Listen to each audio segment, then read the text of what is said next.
All right. And we are live. The Last Word with Lord Cognito and Ebontis back on that Friday campfire. Big things to talk about, big guests to talk about. What is going on, E? First, the home. Yes, we do got a big guest. What's going on, E? First, how you doing, sir? Oh, been busy in this world of Smollen. You know, the Elixir have invaded the tower. No, they've been invited to the tower. Hanging out in the annex. I'm surprised Drifter isn't chatting one, but it's been a crazy week, to say the least. Lots to discuss, but zero drama in the community. It's nice to see that Destiny community is like calm, nothing chill. going on. Mad that chill. is complete sarcasm. We have so much to discuss. But before we do, let's bring our guest in because we got to get his hot takes from all of his personalities. Let's go. No doubt. Welcome to The Last Word, episode number 149. It is Glorious Friday. We're back in front of the campfire for some more looter shooter discussion. I'm extremely excited about our special guest, so we're going to get right into it.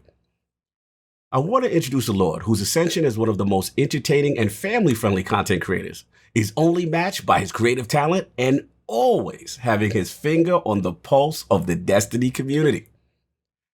Introducing the creator and host of the D-Flawless Twitch and YouTube channels, the Lord of the Diamond Club, best known for bringing light to your day with the funniest characters and go live skits in the game. Live from NOLA and making his debut at the campfire of The Last Word, my man, Lord D Flawless. How you doing, man? I'm good, man. How are you? That intro is epic. Oh, we gotta bring you in right. We gotta let you know. Of the Diamond Club. That's right. Get it right. Get it right. We dubbed the Lord of the Diamond Club. Lord of the Diamond Club as we. Where's my crown? We're gonna have to send you a crown. We should do that for all of our guests. Be like, hey, can you send this to this guy? He's coming up next. Exactly, man. I love it. How's everybody doing? Thanks for having me. Oh man, Absolute we are happy to have pleasure. you. You've been just absolutely killing it lately. You're like on an explosive rise, which is awesome to watch and see somebody who's like just like doing his own thing, and the skits are hilarious and everybody's loving you, and your positivity is just like, it's so nice to talk to you, but so nice to see someone like you explode because like you never quite know what personality is going to take it, but I was like, man, if you don't, I'm going to be surprised. And just every time I see it just bigger and bigger, I'm like, awesome. It's so cool to see. Yeah, Very cool. It's been fun for sure. You've been a little busy, just like writing, signing contract after partnership. I wish there's a dump truck full of money right outside my house right now, so we got to speed this up, guys. We got to speed this up. So they did finally back up the truck. That's awesome. They backed the truck up. So. Oh man. But yeah, man, tremendous ascension. Love what you're doing out here, man. So much fun. But let's start with that story we're gonna get into, because we're gonna got to get into the gaming history. We got to see what's going on with you. We see that 64 shirt. So let's talk some gaming origins, man. Systems, games that influenced you back in the day. So so fun fact about this shirt. I'm kind of an imposter right now. Oh, I didn't. Let's get it. I love Nintendo. Our guest has disconnected. All right, you tell me how bad it is. I love Nintendo, and I've had just about every Nintendo gaming system except the Nintendo 64. Oh, so you frauded. Oh, you frauded with the shirt. Yeah, we got you now. We got you. It was a nice shirt. Yeah, it was clean. It was a nice shirt. So I got it. I respect it. My friends had the Nintendo 64. There you go. I mean, did we? So you get to experience I played it, sleepovers and all that stuff. So I mean, if you're, but I didn't personally have one. What Nintendo consoles did you own / play on? So pretty much every handheld, Super Nintendo, and the Switch. The GameCube were the friend. GameCube and N64 were the friends' system, so I would go over there pretty regularly and play with them. So, so like, you got any awesome standout games from like the backlog? Like Super Nintendo has just this collection of crazy things. Then of course N64. Yes. What are some big games that you started playing before you even got into Destiny? So one of my favorite, I grew up on the classics, right? So we got Super Mario, Zelda Link to the Past. Like Nice. that's the first game I remember beating. Is Zelda Link to the Past. That's a good choice. Real young, and it took me like, because back then you couldn't just buy a game. It took me like years to beat it. I was playing every day for like the course of multiple years and just like finally beating it. Nice. Talk about value for your money, right? Oh yeah. Games hit different back then. Madden, sports games. Nice. Really, I didn't get into shooters until like right around towards the end of middle school for me, or right before high school. It was right when Halo came out. Okay. So whenever that was. Gotcha. I played a little 007, like I said, on some friend systems, and it was fine. I just wasn't hooked on shooters. But when Halo came out, my brother got an Xbox. And he didn't like shooting games. He was strictly sports games. But the Xbox came with Halo pre-installed. Yep. So I just remember staying up the whole night just like, man, this is fire, man. Oh my goodness. Did y'all do the co-op? Y'all did the co-op? Y'all did the split screen? Oh, the split screen. And look, if you weren't looking at your friend's screen, you weren't even trying. You weren't even trying. You already know. You already know. The unwritten rules of local co-op gameplay. Stop screen peeking. Do you guys ever see? I'm not looking. Do you guys ever see the It was either like some stupid Reddit thing or whatever. And there's like one guy. They're trying to do split screen, and like a guy is hanging from like a blanket in the ceiling to be like in his split screen. You know what I'm talking about? Yes, I know. I was like, that is dedication right there for like the group split screen. That was too funny. Multiple versions of it. I've seen dudes put like the cardboard above somebody's head and all type of joy just to try to maintain this close to the TV. Yeah, integrity. Oh my god, it's hilarious. Yeah, Halo. some friendships were tested with the split screen for sure, but it's there. How you not gonna look at it? So you got like Mario, you got some platforming, we got Zelda, got a little action adventure. Did you ever play any like big RPGs? Like, did you ever go deep like JRPG or anything? Because obviously we know Destiny's got its RPG elements. Did you ever dabble in that? I'm a huge Final Fantasy fan. So Final Fantasy VII. First RPG. It's my favorite in the series. Ooh. Followed very closely and possibly tied with Final Fantasy X. Okay.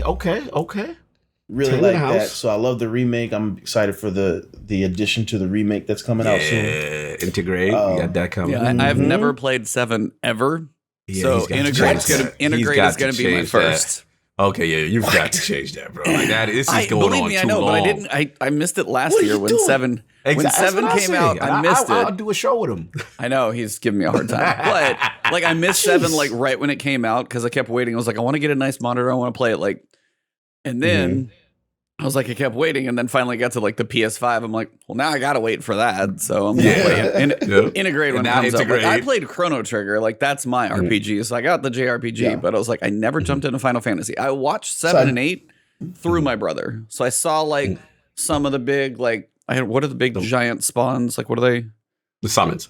Yeah, the summons. I watched some of those. I'm like, holy crap! Like some of that stuff's like amazing, especially on like a PS2. I'm like, how are you doing that little system? Like, I don't even know what's happening right now. So no, it always blew me away, but I never actually played through it personally. So I'll be excited. You want to hear something funny about Final Fantasy VII? Here's an exclusive, right? Let's get it. Right? Okay. Exclusive. I still remember the guy's name, and hopefully, if he's watching. Anyway, let's get it. So I got Final Fantasy VII. I had a PlayStation. I didn't buy it. I borrowed it from a friend. I still have his disc. Flawless. You that dude, Flawless. Shout out to the friends out there. He never followed up, right? Oh, and like he had plenty of opportunity. Dude. You did not follow up. It is on you. You want that back? You ask. Because from what I got, he wasn't playing the game. I was like, oh man, let me borrow it. It looks like it's pretty hot and it's cool. And I'm just playing it, and like years go by. I was like, this dude never asked me for this game back. And we graduated school. We lost contact, but his name was Adam. So Adam, if you want your copy of Final Fantasy VII back. Oh man, at this point it's a collector's edition. Save that sucker. Yeah, I was gonna say you can't have it. Shout out to Adam for trusting Flawless with this treasure. You know what I'm saying? Oh man, listen, we've been there. We've all been there on the receiving and giving side of those type of game trades and exchanges. It has happened. When I lend a game, I was like, all right, I need this back on Monday at 5:30. You got a video store. You treat it like a librarian. He's like, hold on. Get like a video store hit squad, knock on the door, and be like, "Excuse me, it's 5:31. We need our video now." Yeah, exactly. Respect, I can see the skit now, just like the dark suit and glasses walk up. Yeah, we'll send down Flawless after. There we go. They said, "Oh, you got to send a dog. You got to send a dog after him, man." Yeah, man. So good history and stuff like that. Before we get more into, I know we're gonna get into that shit stuff, but one thing I think is cool is that your namesake is kind of based also with your profession. So I thought that was cool. You know what I'm saying? Like, how is that in the world of being the jeweler? Like, how does that go for you? It's fine. I'm no longer a jeweler. Nice. Recently, but it's still there. I could still sell a diamond, if need be. Nice. But yeah, so just long story short about that name, it's a name that I had before gaming. D Flawless, because I was just getting started in my jewelry career, and come to my first name starts with a D, and then come to find out the best type of diamond you can get is it's a D Flawless diamond. It's a perfect diamond. Fire. So me and my little swag, I was like, I'm good at this. I'm D Flawless. And then my manager at the time, he's like, all right, D Flawless. So he just started calling me D Flawless. Oh, that's fire. That's awesome. That's fire there. I did engagement ring shopping. I know exactly what you're talking about because you got like the 4 qualities, and I was going, so. Yep. Sadly, I can tell you my wife's diamond is not a D Flawless. It's very few people have one, so don't feel bad. Don't feel bad. Those are. Yeah. They be coming in, you be having to hit them with the diamond test. You got to hit them with the test to see if it's official. It's just. But I'm at the level of it where I don't even have to do it. It's off the me. rip. I'm just thinking of how I'm gonna let these people down easy because they come in with grandmama's ring and they're like, oh man, I need a how much you think this is worth? Grandmama said it's worth a fortune. And I'm like, so to her. Like to grandmama is priceless, but up in here, it's worth approximately $5. Oh man! Did you ever have anything come in that actually did kind of blow you away? That was like, damn, this is actually worth a lot, or was most of it like kind of trash? Okay. Oh yeah, and it's always from someone you don't expect. They just got this huge, perfect diamond, and they think it's fake, and the ones who think that it's fake, usually there's let me check it out for you. It's like, no, it's just a perfect diamond, sir. Like, yeah, that's fine. How much is this worth? That's fine. I found this at Costco parking lot. Must have fallen out of that rich lady's ring. Yes, off somebody's neck. Like, we're going to go ahead and need to call you a police escort now so you don't get mugged on the way home. This thing's worth $3 million, please. Nothing that big, but, you see some nice stuff for sure.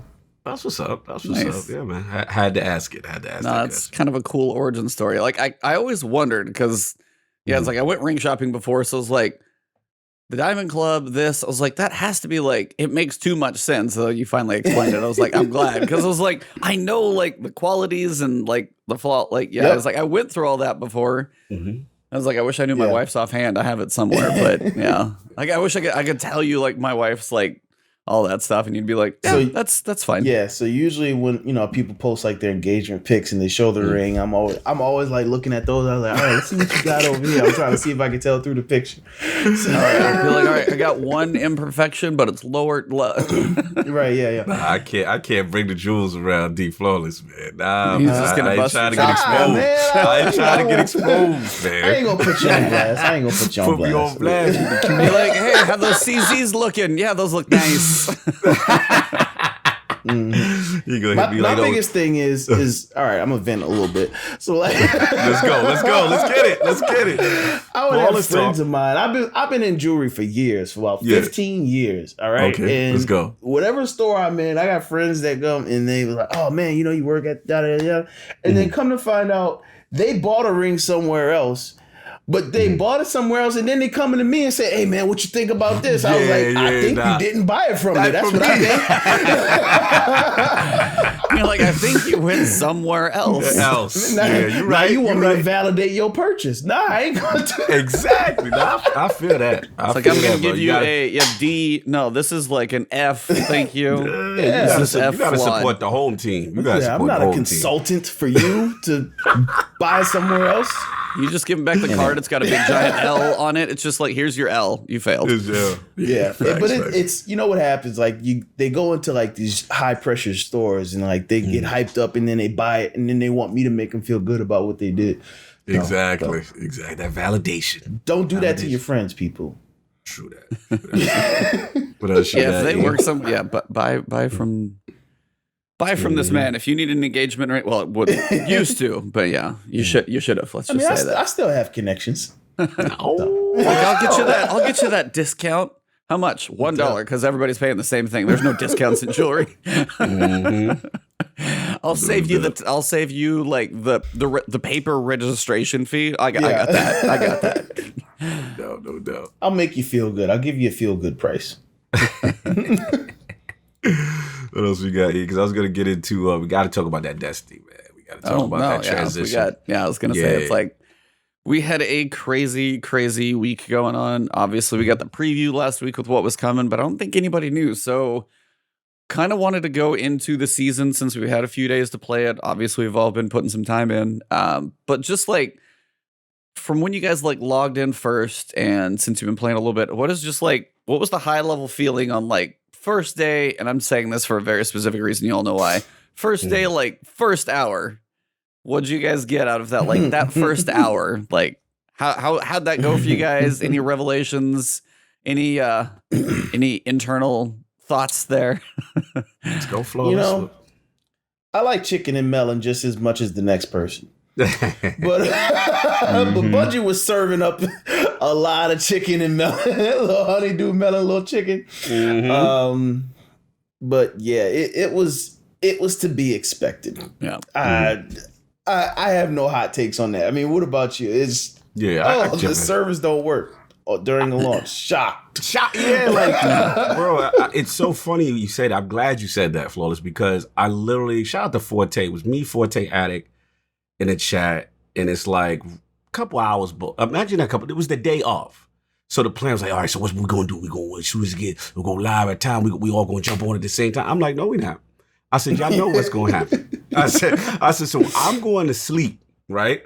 And I'm gonna catch y'all later in the day, post-launch. I know how this go. You know what I'm saying? I was surprised only for one reason. There's only one part of it I was surprised, because generally seasonal launches don't tend to have that issue as much. But you know, when the new expansion come, like there's times, Flawless, when I've taken off work, or you know what I'm saying, I'm ready, and this, that, and the Rise third. of Iron. Thank you, right? And then you sitting there with that Q number. Oh man! And then the number goes up. Oh, and then the number goes up. man. So I'm like, never again. I'm such a Destiny vet. I know.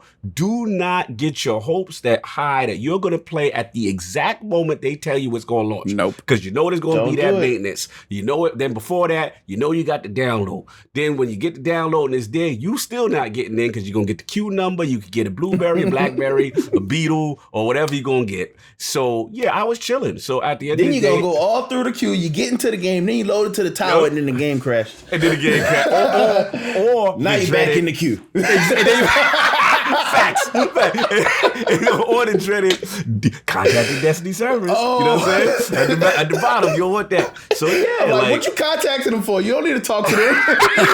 Just let me in. You don't need to check. I'm on the list. I'm on the list. You don't have to check. I'm on the list. Yeah. We have been through this rodeo before. So I chilled. I waited for all the destruction and chaos to be over with. I woke up fresh and early. And when I logged in, it was fine for me because it was hours past it. But E, what about you, man? What was your experience like? I know you probably was waiting on stream, trying to get that popping. So the night before, like the night before. So my wife had gone to surprise her mom for Mother's Day. Flew up to Kansas City. She was trying to come back. we had a lot of weather blowing through Monday night. So the flight was supposed to get in somewhat late. Now on Tuesdays, I typically work early. And by early, I mean I'm up at like 4:30 in the morning.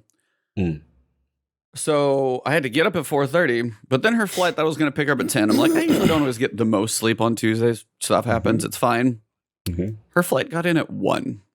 Oh, wow. It was pushed back like 3 hours. I tried to get like a bit of a nap in. I'm slowly starting to fall asleep, maybe like 11 to try and get a little nap before I pick her up.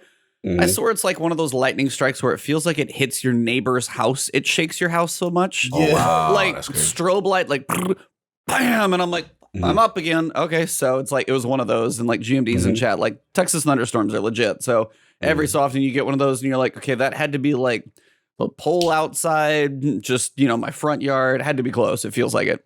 And it's still probably not that close. Anyway, so I got like 3 hours. I'm like dragging ass in the morning, going to work, do that. Then I'm like, all right, can I just like bail early for the meeting? By the time I get word on that, I end up staying for the meeting, go through all of that, finally come home. And then I'm like sitting there. So I do actually log in and I'm like, okay, let's see what happens for a bit. And I'm like, honeydew, just kind of waiting for like the patch to get done. I was like, all right, guys, I'll see you guys in about 4 hours. I'm going to go to sleep. Exactly. And I just went to bed. I was like, it was easy. I was like, we're going to give this just a little bit. And then I was like, nah, I'll give it some sleep. I'm not even going to set an alarm. Woke back up and they were like taking down servers, went back, just laid back down. I was like, yeah, big nap. So yeah, it was exactly what I expected. But I was like, maybe. But I was like, if it doesn't, I was like, please don't work servers. I almost in the back of my mind, I was like, I need some sleep. Yeah, because you need to sleep. So yeah, I was totally fine with that. I feel you. So I had a video idea for the launch. I'll probably still use it, so I'm not gonna say what. We gotta get that exclusive. Yeah, I ended up doing a different video because of some of the other stuff that was happening. But you know, needless to say, the server issues at launch are very much expected. No, we're gonna be looking out for that. We're gonna be looking out. So next launch, you'll know it's like this is what he was talking about. He's like, I made this video 4 months ago. I was ready. The boy was ready. Yeah, man. You know, comes with that territory. So once you actually got into the game, we got kind of a cool experience. One that I don't know if I've actually experienced in Destiny, except maybe kind of closer to last season. But we got a very different experience to start the season. And when you log in, got your little quest to go do. And we know the season is about Mithrax or Mithrax. I love the way he says it, though. It's actually really cool. Mithrax. So we get that little cinematic with him. We do our little, like, you know, jump into the network. And then after you get done with that mission, I never expected us to go where we did. Yes. So who wants to... When you guys got to finish that first mission and you were dropped into that new little zone, did you guys go exploring like flawless? How was that experience when you finally got out of that mission? Mithrax was there and you're chilling and you're like, where am I? And then it hits you. Yeah. It's like, I'm in the raid. Right? You're like, wait, what the? Hold on. Am I going to die? Yeah, it was a great experience. Just seeing all the new characters, or not the new characters, the returning characters kind of being used in the story. Lakshmi, I'm an FWC guy, so I'm like, good to see you. Yep.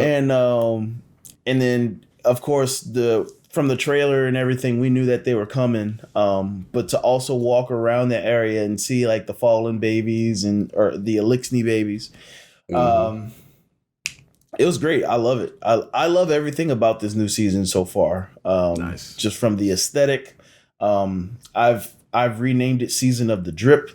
Oh, I see that. So I love, I'm digging Transmog so far. I haven't run into any of the constraints that everyone was worried about, but yeah, I like it so far. Yeah, good question, E. I think same thing. Like, obviously we go in the cave. We're searching for Mithrax. Ikora is trying to lead us the right way. Shout out to the new Ikora. She's doing a good job. You know what I'm saying? And as far as the voice actress. And then we get right to that location. And the first thing I was like, oh, this is cool. We in Scourge of the, Scourge of the Pass. We in the city. They got a nice little outpost. Shout out to the Vanguard sleeping bags, though. Shout out to the Vanguard sleeping bags. Really take care of the Fallen. You know what I'm saying? Giving them that company product. You know what I'm saying? I was liking that. But yeah, it's a cool use of a space, and then obviously the scannables all around, you know, and you what is it, IDO? I don't know if I'm pronouncing it correctly. Yeah, EIDO. Yeah, I know what you're talking about. Yeah, you know, you're getting the background on them, you're getting, you know, Fallen lore and stuff like that, which is really cool. So yeah, I love the use of the space, and like Flawless said, it was a pleasant surprise to see Lakshmi because, you know, especially with them getting rid of Faction Rally and getting rid of the characters in the actual tower. You know what I'm saying? Because I was a new monarch. I used to be a FWC way back in the day, but I'm a new monarchy guy. And, you know, obviously when you go to the tower, Hideo's not there, Iraq Jalal's not there, Lakshmi's not there. They're just in their space. So it kind of was sad, like, damn, I miss kind of talking to the characters. Mm-hmm. So to see that they still have the actress and she's still there, and then obviously Osiris was there to greet them and stuff like that. And I like, obviously Osiris my man, but I like this whole ambassador thing that they're doing where it's like, look, it's going to take time, you know, for some people not going to be with this, you know, so to speak. But, you know, we have to be unified front. So what's funny to me, though, this is a real quick point, is after all of that, they're making it seem like, you know, it's going to be, this is our secret. You guys can stay here in this hotel here. And, you know, and then when I go to the tower, I'm like, it's falling all over the place. I'm like, damn. Yeah, they're chilling. They at the vending machine. They're in the annex just chilling down there. I'm like, Drifters got to see him walking by like, what the hell? I'm like, they done took Benedict's spot. I thought they was going to be just in the helm. I'm like, yo, y'all at the vending machine too? Y'all get real comfortable very quick. Yeah, and Boston said they right next to Drifter. You know he hungry. Like, come on, man. Like, you know he be eating y'all, right? Thanks, bro. I thought it was the funniest thing. I was surprised to see the abundance of Fallen that I was going to say. But other than that, the start was fantastic. What about you, E? Like when you first hour, you just kind of messing around. Like, what was you feeling? I mean, for me, yeah, it's like really cool to get that opening story mission. You're like, okay, cool. Using Europa, go save Mithrax. Ship has crashed. Kind of figure out where he's been for a little bit. And then I was like, where am I? I'm like, I'm actually in the Scourge of the Past raid boss area. And then I started walking around and seeing the scannables and listening to Ido talk about the history. And she's the scribe of the House of Light, and she's his daughter. I'm like, I did all the scannables, and the one that tells you she's his daughter last. I'm like, oh, that makes more sense. I should have listened to that one first. But like, I swear I learned more about the Fallen and Elixir in like 20 minutes than I have in 7 years. It was, I'm like, I know there's been some history in here, but like what we got, like some people are hilarious saying like, okay, I've been slaughtering Fallen for a long time now, and I kind of feel a little bad about it because now I've learned more. And you're like, you talk about ether and like, this is what we need to survive. And you're like, captains are what we're supposed to be if ether is like in reasonable abundance, but it's all rationed by these people and like doled out very little by little. It's like, we're all basically like feeble, unfinished growing Fallen, and we're not what we're supposed to be because we can't get enough ether. So you're like, sorry for blowing up all those ether tanks, guys. I'm sorry. Yeah. Like everyone you see, you're like, oh, I'm like, now if I'm walking through, I'll leave that one alone. In my defense, they usually shoot at me first. Those are not house light, but yes, that's true. But that's kind of the thing that's like really interesting.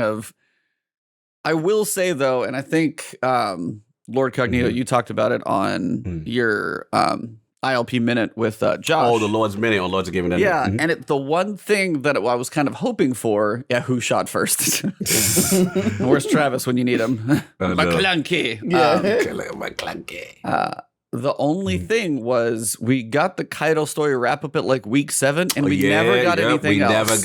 We got a little voicemail from Crow. We actually did get a little acknowledgement there at one point down in the new servitor area. Got that one from him. I was like, okay, there's a little, they acknowledged that there was kind of abrupt, but like Kaido's just like, hey, here's the blade. I'm still friends. Dude, like nothing. I'm like, nothing. That's the only thing for me about like the seasons where like the narrative connection is like, I know we want to focus on this right now, but correct. We did just like, we had all this stuff going on. Now we're just going to like park that bus. We're going to drive this one, try and catch it up. I agree. And then at some point, like, can some of these like travel together? That's kind of the thing that I would like to see is a little bit of connection. Like Kaido pops in a voicemail and be like, so I see you got some elixir down there in the tower. Is it going to get awkward with we're going to get a little weird menage going on? Like, I don't know. It's like something to just acknowledge that you've got like an alliance with Cabal, and now you've got this alliance with Fallen, and the other two, like, do they know about each other? You got like a girlfriend on the side. Like, somehow these two need to acknowledge each other. It's just, I don't know. I'd like some connection between seasons because they do sometimes feel a bit abrupt.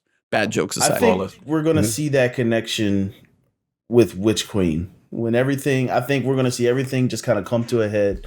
See what see the payoff for these alliances and whatnot. That's my prediction. Yeah, I agree. I think it's all. I feel it's like E's kind of been calling it for a long time. We're gonna get like this Avengers style moment where it's like, you know, we these are people we're aligned with. Exactly. You know what I'm saying? You gotta get the little who logo. gets the Captain America like a symbol line? Who gets to say that? Is that Zavala? Does he get that honor? It's gotta be. It's gonna be Cade 6 back from the dead. Cade 6 is gonna be like on your left. A symbol. Oh my god. If Cade 6 did on your left, I would lose it. Oh, people would lose it.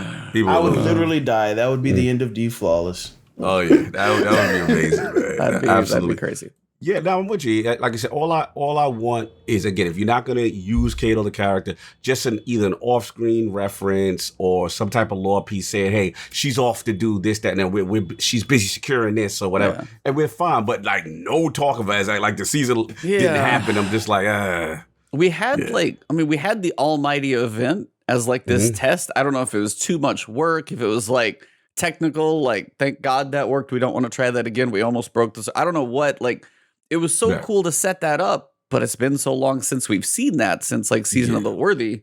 And I'm like, just a little, you had the closing ceremony of Guardian games. And like everybody's like, hey, is something gonna happen? Is there gonna be like something with, you know, the Guardian game ceremony? Some hunter comes in, here's the new statue. What? Nothing in relation. And it's just like the finish of this one to the next one was cool. It's like, so it was like, I love what we got, but I was like, I just miss a little connection between. But yeah, like Fallen, all of a sudden I'm like, dude, these are kind of awesome now. So I was like, they're starting to come together. Now I heard this on, I forget where I heard this. It might have been actually you guys talking. Yeah, it was you guys talking about it. If every race at some point would be our ally, which I thought was interesting, so I wanted to ask Follis as well. How many races that we currently interact with do you think we might actually have an alliance with at some point to face whatever we do? How many outside of these two, which we seem to have something, do you think we'll get any other races on our side? So there's Fallen Cabal, Hive, Scorn, Vex. I can't see us allying with any other ones other than the two that we have, because the Vex are just like evil robots. And Hive are just, you know, they're jacked, and the Scorn, they're jacked Fallen. So right? So I think this might be, unless they introduce a new race, I can't see us forming an alliance with any of the other races. So I think it might be a thing of Guardians alongside Cabal and Fallen, possibly taking on whatever new threat that has either taken over the mind or taken control of, or has also allied with the other enemy races. So that's kind of where I see it going. No doubt. I put a shameless plug on my website inside. Oh, no, absolutely. It was a good little chat between you and Josh, yeah. I appreciate it. Shout out to John. Yeah, he posed a great question, you know, and I love doing that with him on the site. And I'm with Flawless. Like, I just can't see it. Now, to Josh's point, he's like, well, the Hive use sword logic, and if we, you know, take out, you know, whatever, and we run it, then, you know, they would have to follow us. And okay, from a technicality standpoint, if we take out if we take out Savathun and there's a power vacuum up top, the only other one theoretically up there would be Ziva or Wrath, but she's still been like second fiddle to Savathun. But if somehow like both of those drop and there's like a big emptiness up top. Wouldn't that even be a shaky alliance, right? Because aren't they kind of like the Sith? They always just like looking for just to stab you in the back. I don't think that. I think like Lakshmi's current hesitation about the Fallen would be much more justified if we're like, we got Hive hanging out in the tower, you got a knight walking through like, they just don't look like the cuddly, friendly type at the vending machine. I don't think you're gonna see them at the vending machine. I mean, look, Hive, if y'all want to chill and not be so hostile, I'm cool, bro. But you know, you're not gonna be drinking my drinks out this machine, all right? Leave that machine alone, especially that button. That's my flavor. Touch that button. That's mine. And I'm Right. with you. I feel like the Hive, the Vex remind me of like the Geth from Mass Effect. So it's like this, Yeah. central mind and unified hive mind Yeah, kind of Star thing. Trek And Borg, same idea. Just don't see it. And like I said, unless the only thing they could say is if there's some outside force, they make up some thread, some outside force is the sole controller of the Vex, which I don't see. And, we still, with the Hive logic thing, we still have Mara to account for messing around in them realms. Yep. We don't know what's going on with her. So, yeah, I think this is going to be the extent. And it kind of makes sense because, the Fallen and the Cabal, let's be real, they're kind of broken in a way. Like the Fallen houses, the Cabal infrastructure between, Gaul already being finished. Who knows what their palace is doing. Well, and their home planet is gone. And their home planet is gone. So it makes sense for those two in the state that they're in to kind of think. But I didn't even think about the score, and I forgot about that, But are there enough they're of their, like fallen, darkness, twisted, crazy. Twisted, that is like, I don't, those don't You know. seem to be like conscious enough to even do anything but try and kill us. So Exactly. They're I think basically zombies, right? Yeah, they're I think so. basically, Zombie Yeah. flow. Yeah. Yeah. So I agree. I think that's I think this is the extent of what we get as far as the two races. As for one of the races, Vex, we do have our new Endless Night in the Tower. This is kind of like a weird sci-fi movie where you have to like suspend disbelief because I'm sitting in the tower and I'm like, all right, you got nighttime. I love the particle effects in the air where you see the little like lines drawn and little like blue particles. You're like, all right, so I'm in the Matrix in the tower. But I can fly out of the Matrix to the EDZ and then I'm no longer in the simulation. That's where I'm like, I was sitting there with chat. Yeah, I'm like, so if I can fly outside of it, can I see what's going on? I don't quite understand what's happening. And I know I shouldn't dig that deep, but I'm like, come on, I want to get this. But if I can fly outside of it and I'm totally fine out there, then yeah, I don't know. It's weird. So unless we're just all sleeping in the Matrix, something doesn't quite fit to me. So I wondered if you guys had any cares about that. Or you're just like, yeah, it looks cool. Who cares? Yeah, well, this season does have a lot of Matrix and Tron vibes, so maybe it's done purposely. I don't know. Yeah. I mean, it's one of those things where it's just like video games. You know what I'm saying? I'm just like video games. You know what I'm saying? I'm gonna put this in my mind. What y'all trying to say? But I hear you. I hear you. Video games gonna video game. Exactly. They go video game. Facts. Well, for video game's sake, we did get a new activity this season, and we got a Splicer Gauntlet to go with it. So we got our Hammer of Proving 2.0. We got our War Table 2.0. And then we got the new activity Override. So I wanted to see what you guys think about the new activity, the Gauntlet, the table, if you guys are digging the new vibe, if it's a bit grindy, how you feeling, how much have you played it? What do you guys think? Flawless. What you got? Yeah, I've played a good bit of Override. I dig it. I love going into the Vex network. It's kind of simple enough, just shoot stuff and bank motes basically. But it's still fun. There's different phases, different bosses. You can go into the portal and defeat a boss and bank the data spike. I love the boss at the end. And they're going to add different versions of it too.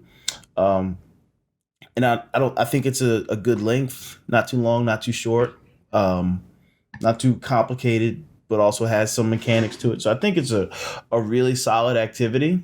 I love the loot this season. So the loot that you're able to get from it has been phenomenal, I think. So yeah, I've been really digging it. As far as the War Table stuff, I haven't interacted with the War Table too much. I didn't even realize that there was anything new going on at the War Table. I've just been focusing engrams. I do like that you don't have to focus an engram and then decrypt that engram. Yeah, oh God, that joint was driving me crazy. Yeah. Oh yeah, God, that was huge. I was like, thank you. Now, if we can just get Rahul to accept these darn engrams. Yeah, he ain't taking those. He ain't taking those, man. He ain't taking no dirty. He want his his engrams flawless. You gotta go to the helm, bro. Yeah, because it is annoying when you get a prime and you can't do nothing with it and over there, and then it's like that separation of I agree for sure. Yeah, man. Yeah, for me, it was kind of like, first off the top, I'm a huge fan of 6-man activity. Like, I always hate when you got to break up the squad. I got a big party chat going on Xbox, and it's like, all right, guys, I'm going to go here, and then we got to break the 5 team up, because unless you're raiding, or it's that, when banners coming, you're not staying in parties of 6. So I love that I can keep most of my clan in the joint. And Flawless said it right. It's simple enough. The moat banking and stuff like that, then the orb and the little spiral thing at the top, shoot the things. The actual part that I like the most when you actually go into the network and the little, like, the slip and slide. The slide? Yeah, I like the slip and slide. How many times have you died on that? Oh, the new jokers I like who gonna break their legs on the floor? Who gonna break? Oh, yeah. So I like that joint. And then it almost gives me Leviathan vibes, like a race to the, like, who gonna get into the thing first, and then you got the traps and the stuff, and I don't mind it. It's like it's a nice change of pace with platforming. You know what I'm saying? Like, just to go through. So, and then, you got the boss. I'm very curious to see how it evolves in the other locations. Are there going to be different sections or mechanics with other things, stuff like that? Simple enough. Fun. I want to see how much harder it can get. And also, like Florida said, I'm loving the loot. The loot is really strong. I got me this grenade launcher that I'm loving. It's a kinetic one. Oh. I forgot what it's blinding. Slide shot. Yeah. Oh, man. Slide shot on that too. I need that roll. I think I got mine. I have it. Blinding, awesome. And I think it's Frenzy for now, and I'm like, wow, this is good. You know what I mean? So I'm really, really enjoying having it. It's like, because we don't have mountaintop. Sidebar, interesting to see the infinity symbol now next to power level. Yeah, the officially. Oh yeah. Yeah, very interesting. And it's so weird because I know I'm going off on a tangent, but it's so weird because it's just like, they were so hardcore about the sunsetting. It lasted 3 months, man. Yeah, 3 months for one of the biggest decisions they've ever done. And you're like, okay. But Bungie doesn't listen, guys. We can't praise them too much on that. That's true. We can't praise them too much on that. But they do buff stasis with the new season, but we'll get to that. We'll get to that. Hey. All they heard was stasis. They didn't hear the Nerf Stasis. They heard the Nerf Stasis part. They got the wrong side of that memo. So exactly. But Override, so far so good. But what's your feeling? What you played? Somebody had a good meme, so I did want to read it. Be like, oh look, we've got a bank. You've got to collect some motes.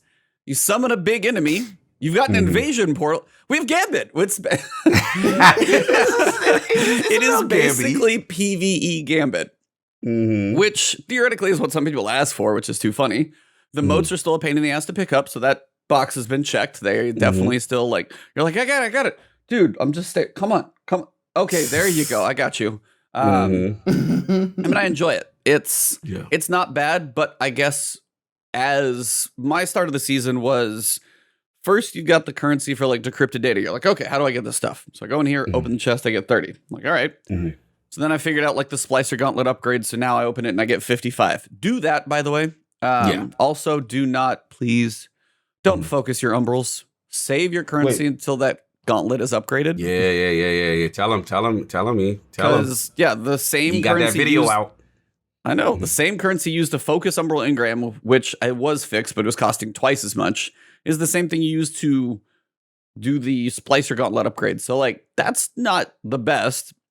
But then as you go through the upgrades, I was like, okay, probably the most important one outside of capacity doesn't even tell you the kind of the most important thing that it does, the override efficiency. So when you open the chest, it just says you're going to get more loot. And I'm like, I'm going to get so much loot this season, I don't care. So the first video I made and uploaded was like, okay, go for efficiency, then go for the random ether drop so you can get more and more. And then one of the comments overnight was like, hey, override efficiency gives you more. I was like, okay, let me go check. You get 5 more, then you get 15 more, and then you get 25 more every time you open the chest. So if you get down to tier 3, every time you run override, you'd basically get twice as much. So that kind of changed what I went for. But now is all I've literally been doing since it has been strikes all week is 3 strikes, 4 overrides. 3 strikes, 4 overrides. 3 strikes, 4 overrides. So I've been in override a lot. Right. Now, there's a lot of stuff coming in the future. There's the expunge mission, which I am looking forward to. And those are usually my favorite. But like as you start to do this a lot, it does get to be like, this is so far pretty much what we've got for the season. So it's like, well, it's like I enjoyed it at first, then I was playing it, and now I've been playing it for like 3 days, basically nonstop outside of doing a Lost Sector farm some yesterday. It's a bit much to do that many times over and over. So it's like that's kind of one of the points where, as we just got Europa, even maybe another planet and another boss like somewhere in there. And I know they space them out over weeks, but if you burn through this week in your Gauntlet, I might play the other 2 planets like twice and be out if I knock everything out this week. So it's kind of one of those where it's like a little variety up front would be nice to see. Yeah, I feel you. I mean, like I said, well, you're also running, you know, what I call like, you know, utmost efficiency. You know what I mean? So I know. It's like streamers and the person who logs on for like 2 hours and it's like, hey, I got to play a couple strikes.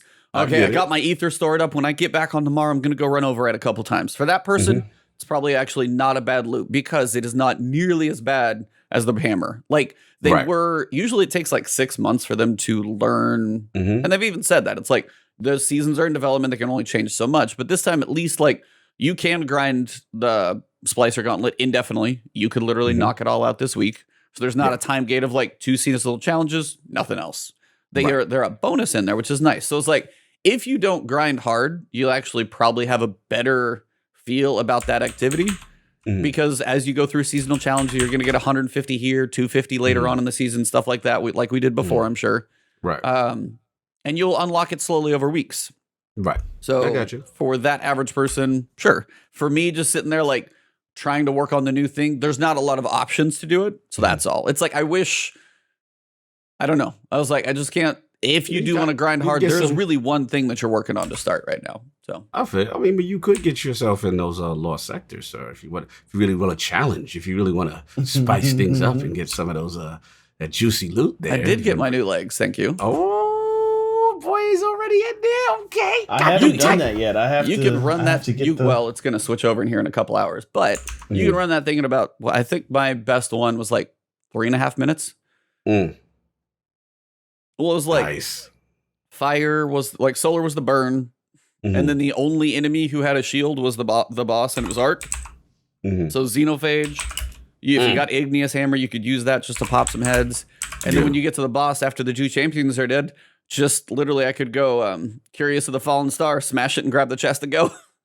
So yeah, you could do it in about 3.5 minutes. So yeah, 3:23. That was the one I did yesterday. So. Nice. That's what's up. I got to get in there, man. The one thing, honestly, like the other thing is I keep trying to get a pulse rifle from Override. I can't get one. And that's the one weapon, like True Vanguard made a video. Cool guys in there. And everybody's like, it's just fire. I can't get one. I've got so many piece of crap helmets and stuff that looks like somebody shoved a shank on my head, but I can't get one pulse rifle. And that's my thing. I want my pulse grid skipper. Yes, I want one. Can't get that's one. His baby. Yep, that's his baby. No doubt. So what loot have you got though that you like? I mean, the auto rifle feels pretty good. I got one of those with kind of like kill clip, and then it's something up. Is it heating up? Yeah, heating up. Yep. Yeah, so like if you get a kill, and then like you'll get the extra damage, and then if you reload after a kill, you'll get like increased efficiency and more vertical recoil, whatever. It's like, but yeah, if I get a kill. Man, that thing feels like a laser beam, and it feels pretty solid, too. Like, I haven't taken it into PvP yet, but it feels pretty good. But, yeah, I'm dying for that pulse rifle. I'm glad to see a kinetic grenade launcher. Yes. Love it, man. And as you guys said, slide shot on there. Like, I haven't had that one yet, but there's some fun perk combinations in there this season, I think. What do you guys got? Any standout loot so far? I know I rambled there for a bit. No, you good. You good. Flo, any other ones that, for you, that have really hit hard for you that you like for loot-wise? Loot-wise?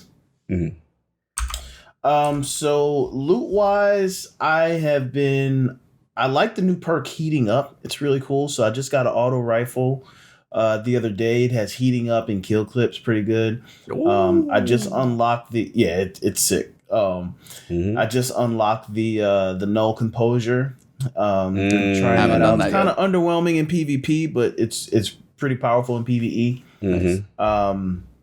I like the new shotgun. You can roll quick draw. It's a slug shotgun. Yeah. Okay. I got one. I rolled quick draw surrounded on it. Is it kinetic energy? What is it? It's energy. It's a solar. Yep. It's a solar slug. Yeah.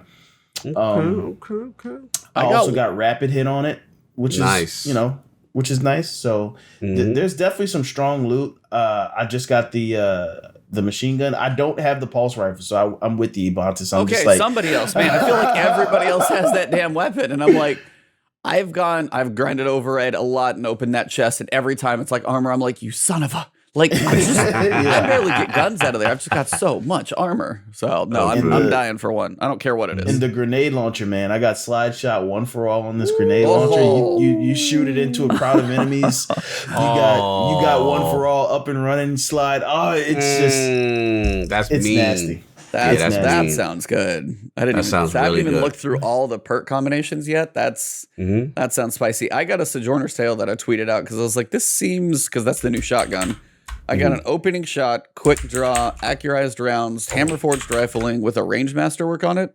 So if I actually max that thing, one up. Yeah, it would have like 93 range on it if I wanted it to. So yeah, I was like, and I suck with slug shotguns, but apparently I probably need to try and get better because if I'm going to, that one seems like it would be the way to go. So we'll see if I actually put some work in on that one. But yeah, there's some interest. I love the aesthetic of all of them, though. Like every one of the new weapons, the shotgun, the machine gun, the auto rifle, even the little sidearm. While it may feel like it's shooting peanuts, like it still looks good. The like animations, the sound effects on these, I'm digging the whole seasonal weapon set for sure. Like they all feel good, cool mixed combinations. They've been pretty fun so far.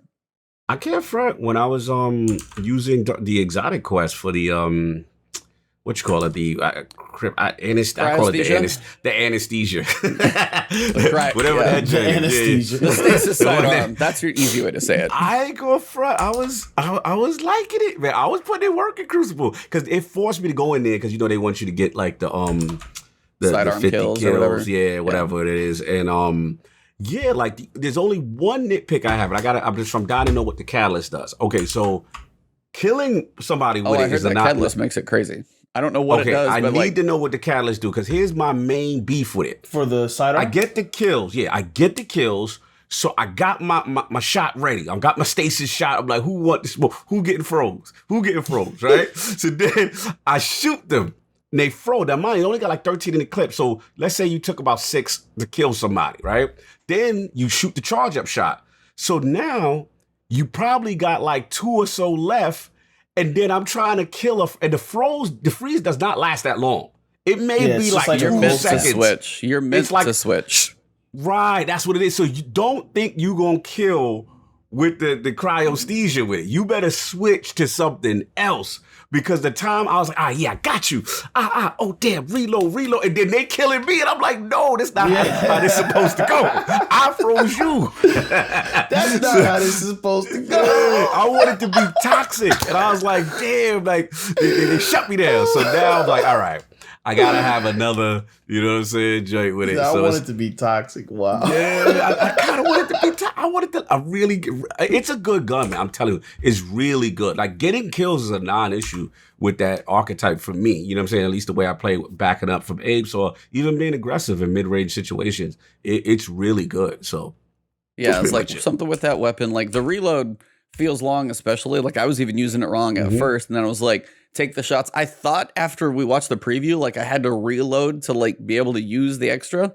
You could have one bullet left and it's just going to use the rest of your clip when you use the frozen shot. I was like, all right, this makes a little more sense now. But also in PvP, it's like you get 1 kill and you got 10 seconds to freeze somebody. I was like, that's going to be a little spicy. I have not jumped into PvP yet, so we'll get to that discussion. It's okay, yeah. All right. No. Like, what do you think? If you have, like, I'm out of curiosity. Well, it hasn't been an issue for me in PvP. If anything, I've just been frustrated. Kind of like what you were saying, Lord Cognito. I was just, it's frustrating to get the kill and then to realize that you can't use that gun. So you either need to, if you're on Hunter, you need to dodge, or you need to have a weapon that you can swap to. But usually, if you're using a shotgun, why didn't you just kill him with the shotgun if you were in sidearm range? That's what I'm saying. It forces me to run shotgun, and it's just weird. Now I have no long range capability, right? And that's why I don't like playing that way. But hold on, shout out to Save the Blade. He said the catalyst: if you shatter the target, the gun reloads. Okay, all right. So they want the synergy there, but I'm with you, Flawless. That part about it, I'm like, but you still have to shatter the target, right? So you need something else to kill to kill the guy you just froze. So you need to I swap. saw Aztecross using like basically switching to say salvagers or something like that. Shoot the frozen target, switch back, and now he's reloaded. So he's just cycling back and forth. He's like, all right, guys, I've gone over to the dark side. I'm sorry, but this is it now. But the problem is, it forces a very close range play style. And if you're playing, a mid to long range maps, you're not killing nobody that far out with that sidearm. So that's my only thing, because I'm more of a pulse, kind of guy. Oh, so I'm sorry. Yeah, no, in PvP, I'm you're, pulse. You're a messenger. Pulse guy, the dad bod? Yeah. I've got so much shit over the dad bod rifle. The high impact. I'm sorry, I have to give you a hard time. I've got called out. No, I loved my Go figure, and I got called out for using that thing for so long. And then all of a sudden, he's like, "I'm a pulse rifle guy." I'm like, "Excuse me." Listen, he tried to slip that one in there. No. See, he tried to expose me. We gotta linger on this for a minute. He tried to expose me in front of company. Now, here's the deal. I've always liked Pulse. I've argued with this man that I've liked Pulse. I remember when 600s was lit, right? And he's like, yeah, I like it like this. And I'm like, I feel that they should be good, but never better than Pulses, because I feel Pulse is more of a skill weapon as opposed to 600. You know what I'm saying? So my thing is, you don't like Pulse. To spray and play, huh? Now the difference between me and E is E will be Pulse 1000% in every activity 7 days of the week. And I'm like, boy, will you try some other guns? Because there's some fly guns out here. That's the difference. I like pulses. He loves pulses. That's the difference. But I got to clarify a little bit. Like versus love, anyway, just not going to forget that one, but that's totally fine. He's going to cut out the sample and he's going to be like, I'm a pulse guy. He's like, I'm a pulse guy. The audio must have cut out here. We moved on. He let me have that, man. It just repeats over and over like 8 times. Cognito just meal. I'm a pulse guy. Get a soundboard made, man. I'm a pulse guy. I'm a pulse guy. I'm a pulse guy. I'm with you, man. First TikTok for last word is just Cognito talking about pulse rifles. D-Flawless, I'm going to need you to edit. Thank you. All right, we'll talk later. Yeah, I got you, fam. Thank you. Fair enough. I'll take the criticism. But Messenger, bro, like I can't get that. Like Desperado, and man, I can't get that. In PvP, that's what I'm rocking, bro. That's what I'm rocking. What's your role on your Messenger? I think it's Desperado. Unfortunately, I wasn't able to get the classic Outlaw Desperado, but I think I got like Desperado and I'm looking at it right now. Here's them. It's Desperado and Moving Target, which actually from long ranges, man. I'm popping them heads off, man. So I'm really liking it. And I believe, Range Master work on it. So, cool. I love that thing. Like, it's so funny because Desperado gives me this fake confidence. Like this, I'm like extra aggressive. Like, I'm like, who won it now? Like, I'm gonna kill everything. Like you get gassed when you get Desperado. Desperado really gets me in trouble sometimes because I'll be that gun feeling makes myself. You toxic. You got Desperado up, you are toxic. You just like, man, I'm challenging everything. Like I'm like, oh wait a minute, I didn't have enough health to challenge. I should have waited. You know what I'm saying? Yeah. I don't need health. I got this. Yeah. I get too cocky. I get way too cocky with. I gotta stop. So what I do is I get cocky, but also whenever I get a kill and I know it was because of Desperado, I always sing Desperado. Oh man, he's got the pipes to go with the comedy. This man's a triple threat over here. It feels so good, right, Flawless, when you get that Desperado. Let somebody love you, That's how I be feeling it in my heart. I say how you be singing, man. That's how I be feeling when I get it, bro. This man about to give us a solo, just dropping a new track right here on the podcast. Hey, I dabble. Hey, sounds pretty good on my end. It's better than anything I got coming out of this voice box. So you are good. No doubt. So I do want to kind of jump in. Obviously, we got new aspects for Stasis, and that seems to have caused a bit of a kerfuffle in the community overnight, and some insanely long Twitter threads. Both the two big ones that I saw were fairly calm but collected. There's a bit of movement going on right now. Tassie even threw a video up there, just flat out, calling it out. That's my man. I wanted to get your guys' take. If you played PvP, if you support this, if you feel like it's the right thing, if you feel like people just need to like deal with it, do you think, and it is Nerf Stasis, we'll say it in chat. Do you guys think this has any justification at this point? Do you think it's a bit overblown, or what do you feel? Let's go flawless. This is it's all you, man. Nerf Stasis. I agree with Nerf Stasis in PvP. Okay. I was talking about this with chat a little bit yesterday when we started stream. Stasis in PvE. If Destiny was a PvE only game, Stasis would be no problem. It's fine. It's great. I love it. PvP. The worst thing you could do to a Guardian is stop them. And the second worst thing you could do to a Guardian is slow them. And Stasis gives you both of those in abundance just for having your normal abilities. So like if I'm in a super and you're a Warlock and you have your melee, guess what? You get to stop me in my tracks. So it needs to be nerfed. It's way too hot. It's up too much. But whatever change they do, I only want them to do it in PvP. Yes. Yes. Correct. And so one idea that I had is just take everything that freezes and make it slow and make the slow very short. Because if you're slowed for 1 second, you're at an extreme disadvantage. And it also should absolutely not suppress you. It should not take away your aim. It should not do all the other stuff that it does. So it's just like, I think Rick Hack has made a video about it a while back, and he's like, and then what if it suppresses you? And then what if it takes your aim away? And then what if it does this? And I'm like, bro, just pick a thing. I would almost like to see the freeze and slow taken out of it in PvP, and just like those grenades just do flat damage. If for the cold snap, for example, it tracks you and it just does a certain amount of damage. Yeah. That would be fine. Supers freezing, okay, it's a super, it should be powerful, but the neutral game stuff, it's just too much. It's too oppressive. So I agree with the Nerf Stasis in PvP. In PvP, yeah, I'm with you. I'm gonna push back a little on just maybe one thing, but before I comment, what is the general consensus before? Because I've missed the actual dialogue in the community. So what was like the community saying before I comment? Because I want to be correct first before I talk. From what I've gathered is the main idea behind Destiny's higher skill level, especially in PvP. A lot of it comes from movement.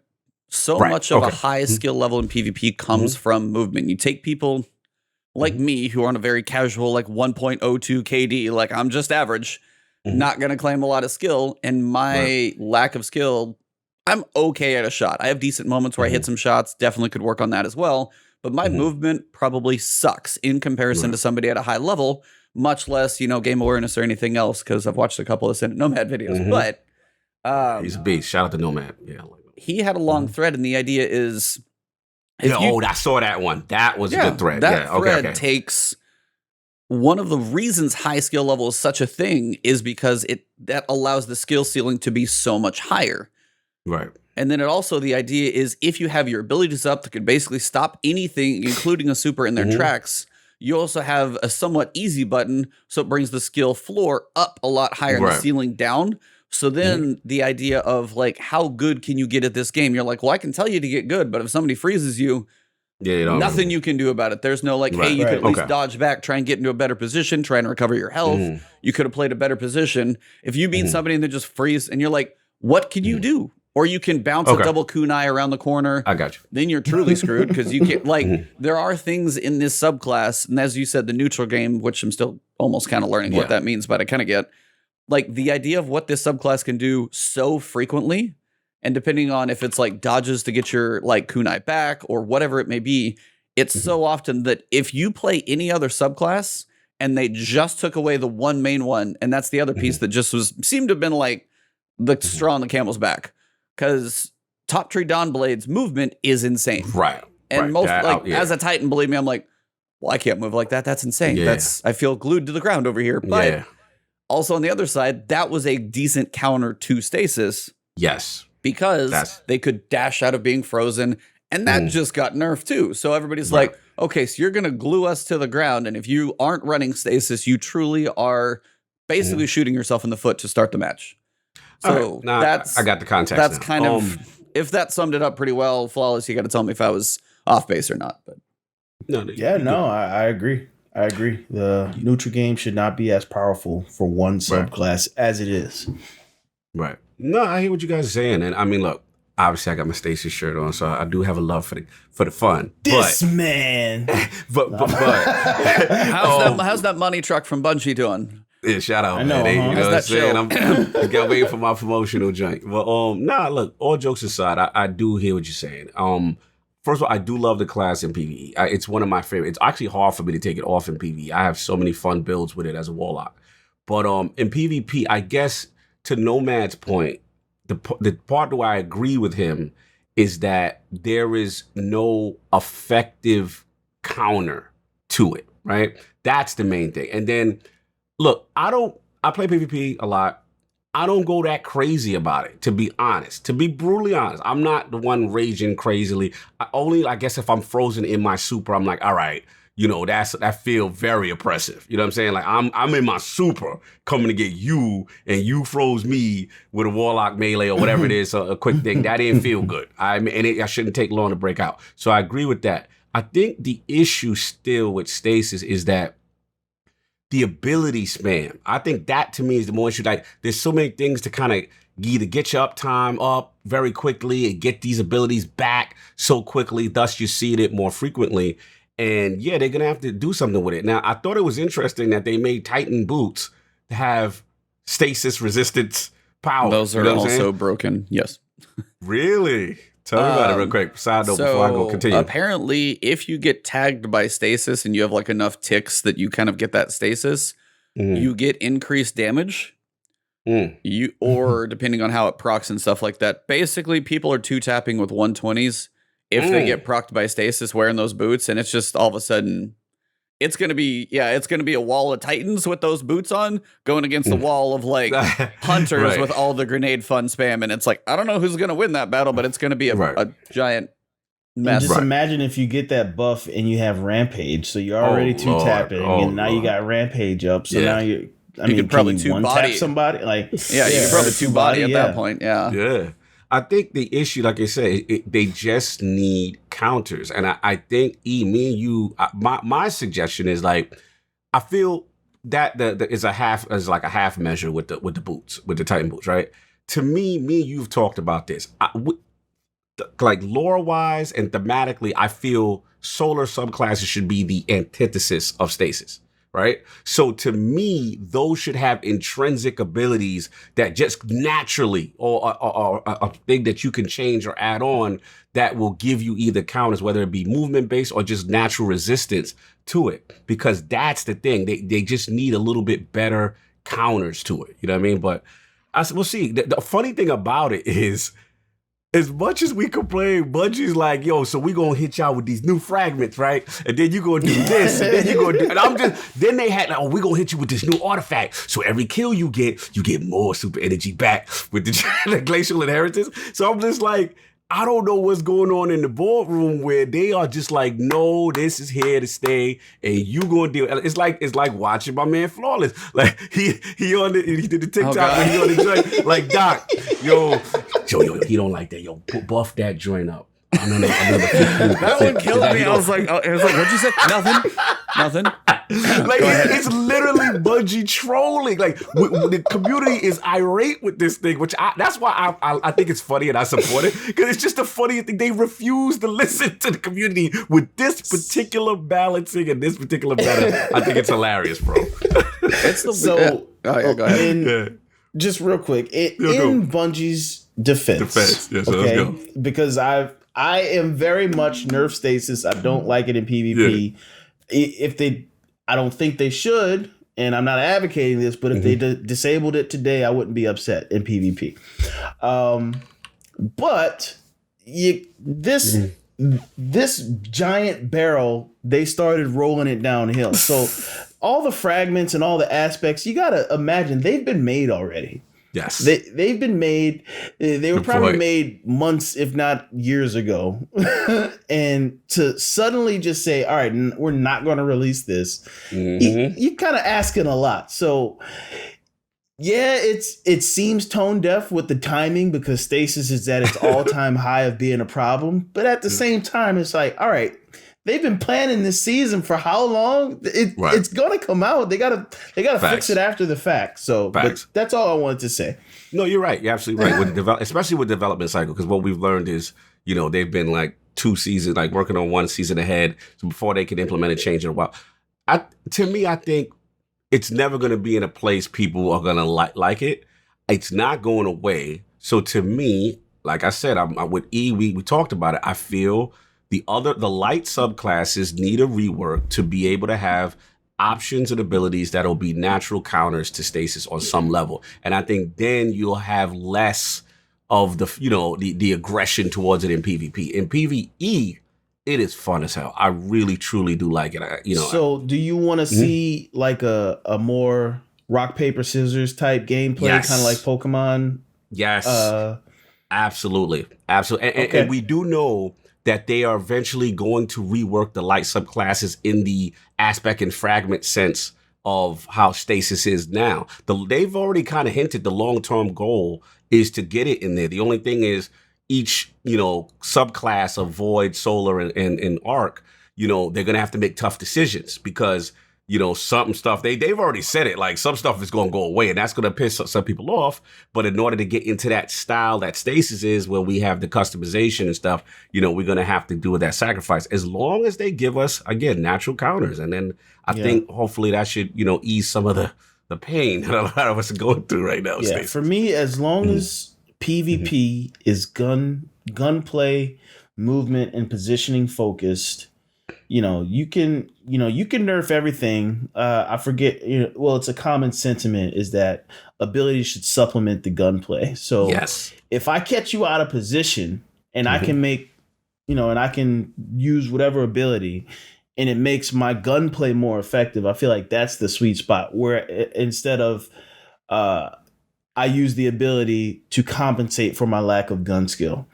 And that's what Stasis is. Yeah. Low key. You're right. You're absolutely right. Mm-hmm. Good point. Fantastic point. Yeah, it's like, it's weird to watch. As you said, things are in development time. They're like, hey, these will be kind of cool and fun. But somewhere, like, if you're like, hey, let's make this Duskfield grenade do more, have a little crystal you can break to freeze them in the middle. Let's make this cold snap harder to dodge. Tag more people. Like, it's kind of insane to see some of the things that new Hunter fragment can do. When you're just like, how can you, like, everybody's just like, oh, it seems a bit strong right now, and somebody in testing's like, well, this season's gonna basically come out like a giant fart. Yeah, it's just like this whole season's gonna come out like a big fart because somebody's over there like, Hunters are gonna be real strong. That whole like silence and squall, we brought it down a little bit. That is not gonna do a damn thing when you get your hand on these new grenades.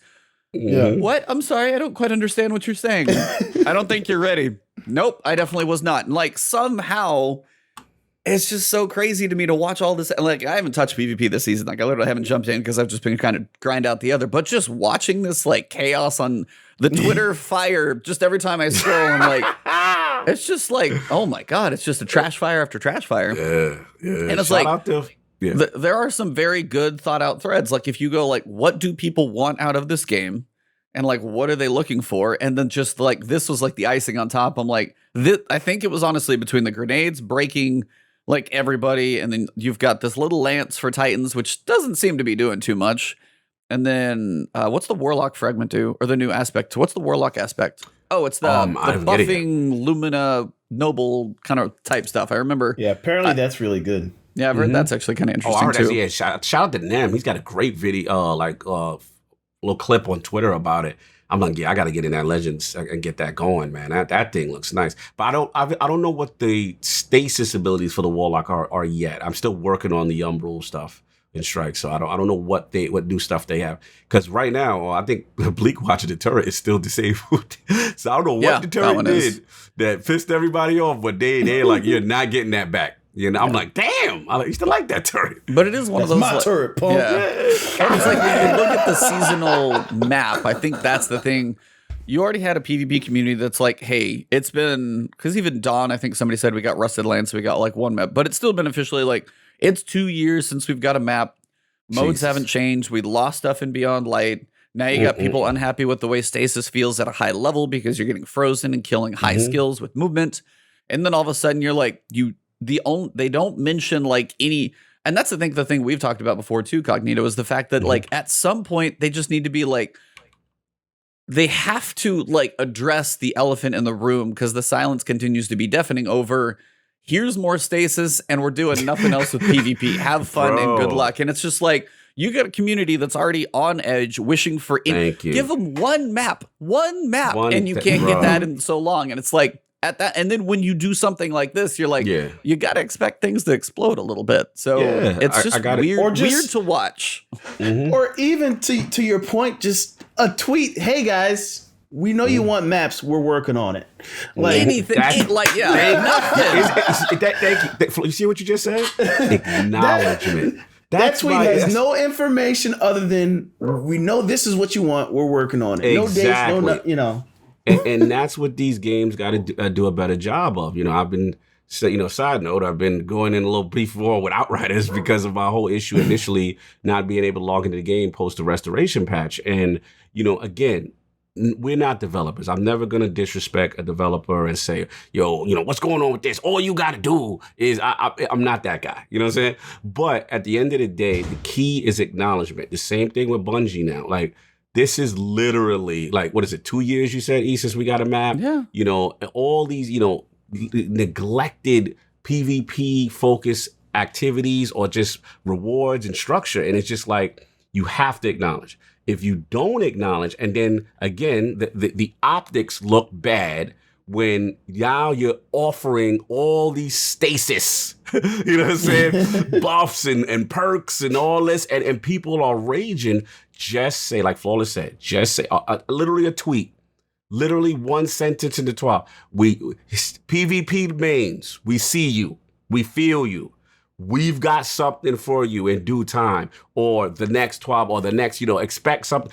You got to set the expectation. If you don't acknowledge and you keep putting your head down in the sand, that's when you're going to get the irate people. That's when people they assume the worst. They're just you're going to get the tiki torches and people are going to be upset. So, and what's even bad about it, is even with the transmog and everybody flipped out. We haven't even got there yet. Yep. I know. And everybody, we're going to get the transmog. I'm going to put it. But at least, at the minimum, we saw the DMG tweet say, yo, we see y'all. We can't do nothing right now, but we're going to try to revisit. I know. But at least we got that. PvP ain't get that in 2 years. Like, what's going on, fam? Well, I mean, what's going on? Like to add icing onto this just nasty turd cake, you've got the rumor of the other PvP focused IP game. Yeah, I know. So then, like, as you said, like Flawless, like then the speculation is like, well, hey, are they really not going to work? Yup. Are they never going to touch it? Because now they're over here. Like now you just jump even farther. Like if they could, as like you guys could say, if they were like, hey, if you guys can get through this year for us, Beyond Light was a tough year. Witch Queen, we've got a whole rework plan for you guys. Just hang with us till then. Just hang tough, bro. Yeah, exactly. Like Iron Banner, Trials, like comp, it's all coming. That would go so far. I was like, you would win like 6 million brownie points by just saying it's coming here. But now, granted, the other side, if Witch Queen drops and PvP is still the same, I swear you're just gonna like have people like, hey, this expansion was great, PvP's out, done. Like, at some point it has to happen, or you have to say, we are going to PvP is a band-aid for this other. They have to do one or the other. Or just be honest and say, we have no plans for PvP at this time.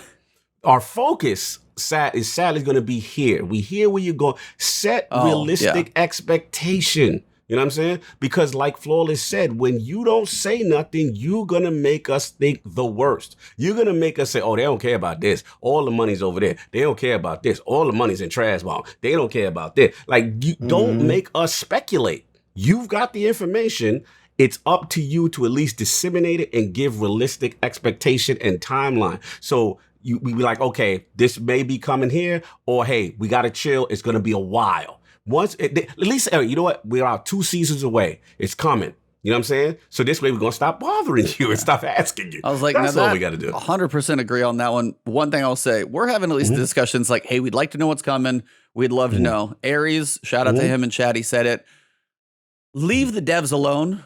Oh, yeah, we don't beat up do devs. not Yeah, we ain't beat up. devs, stupid stuff. Like, guys, it is a video. If you're that up in game. arms, quit Just the stop game. playing. Take a Just break. stop playing. Stop playing. Like, you can like Sell you your can be Xbox.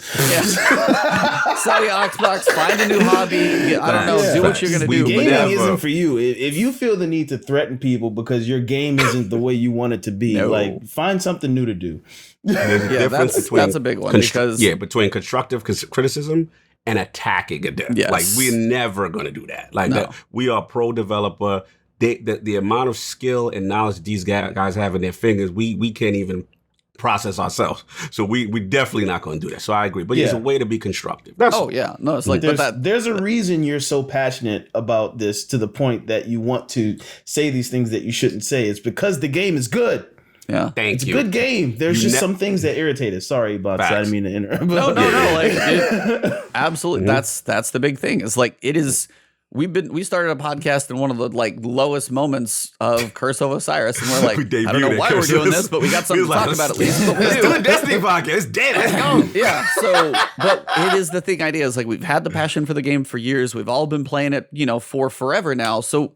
And we're still here. Like, we want this game to be good. We always see the potential behind it. And that's it. Like, you can have constructive criticism and be like, hey, I wish the game was this way. This season doesn't seem to be implemented correctly. Something seems wrong. This doesn't seem great. If you ever go after somebody personally and attack a dev, Twitter, DMs, anything of that nature, stop, leave, get off. I don't care. But that is not acceptable. So if... like, that is not the way to do it because honestly, for one, you're not helping the process. You're not letting them know like, hey, this is wrong because of this. You're threatening someone personally, which is in no relation to what you're doing. And the other thing is just wrong to do. So it's like, I just wanted to call that out because Aries said it. And it's like, and you see that stuff happen every so often. Believe me, people with like, Cognito with Outriders as well. Dude has not been able to play the campaign yet. Had his inventory wiped, was not able to log in. And honestly, it's just wrong. Like, and that's one of those things for me. I had a decent experience. His was utter trash. And unfortunately, that's one. But you have not seen him do anything but like he's been vocal about it. And he's like, come on, guys. It's like, can I please can we have some knowledge here All about I want this? was the acknowledgement. Yep. That's it. Like, I'm literally not even demanding the fix.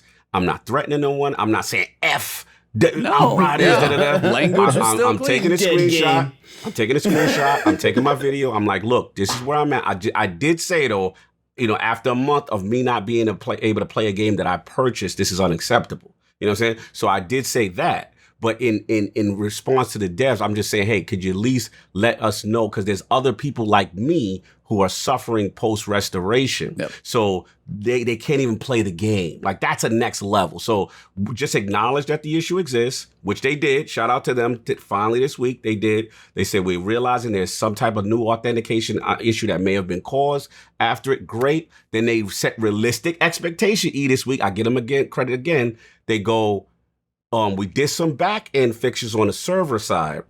I did like 5 login tests. I was able to log in 2 out of the 5 times, right? The other 3, it just didn't work. But there's no need for me to rage because in the subsequent tweet, they go, hey, we are going to address another patch next week, hopefully, to try to really hone in on that issue. See, when you do that, then I'm a chill. I know it's being worked on.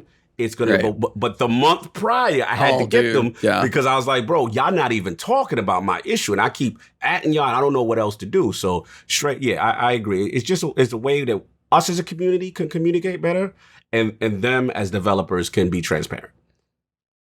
Yeah. And that's like, I think that's what the community wants at this point for PvP is they got to talk about it because the elephant in the room is growing bigger. The silence is deafening, whatever little cliche phrase you want to say, but it is one of those that's just like, it's getting to be an issue. And then the more and more, you may say, be like, yeah, they're the vocal minority, but there's enough people that follow enough creators. And if enough of them start saying like, I can't stand the PvP, I'm going to go play Apex. I'm going to do, and you're like, you can go play Apex and have fun. But it's like, if Bungie wants to at least try to preserve, even just saying like, as you said, going to be a while, but we got some big stuff. It's just taking a while to put together and we don't want to half-ass roll it out. That's fine. But again, it just takes some type of discussion about it. So yeah, the whole Nerf Stasis combined with the lack of discussion, it's a very weird place for what is half of this game to be right now. So it is just kind of an odd place for everything. Absolutely. That being said, a whole nother spicy topic, Transmog. Season of the drip, baby. So I wanted to see if you guys call Uncle Flawless out. I want to see if you guys had jumped Uncle, where in. you at? He's like walks off screen, gets back on. Sup? But for you guys, how has Transmog been going? Have you been grinding it? Have you been messing around with sets? Did you spend all your currency? What's up? You at Season of the Drip? Where you at, Flawless? Where you at? My experience with Transmog has been purely positive, because what I thought would happen happened. There were a few things that I wanted to change. The game gave me a certain allotment of stuff just for logging in. I think I may have purchased 3 pieces out of all the things to kind of complete my look. All the shaders are there. The new appearance system is fantastic. That's really great. Bungie nailed it. Like, I can't imagine how they could have done better on the appearance system, where you just get to see everything. You can apply your shaders, see your whole look before you go out. So I have zero issue with I'm not going to say zero.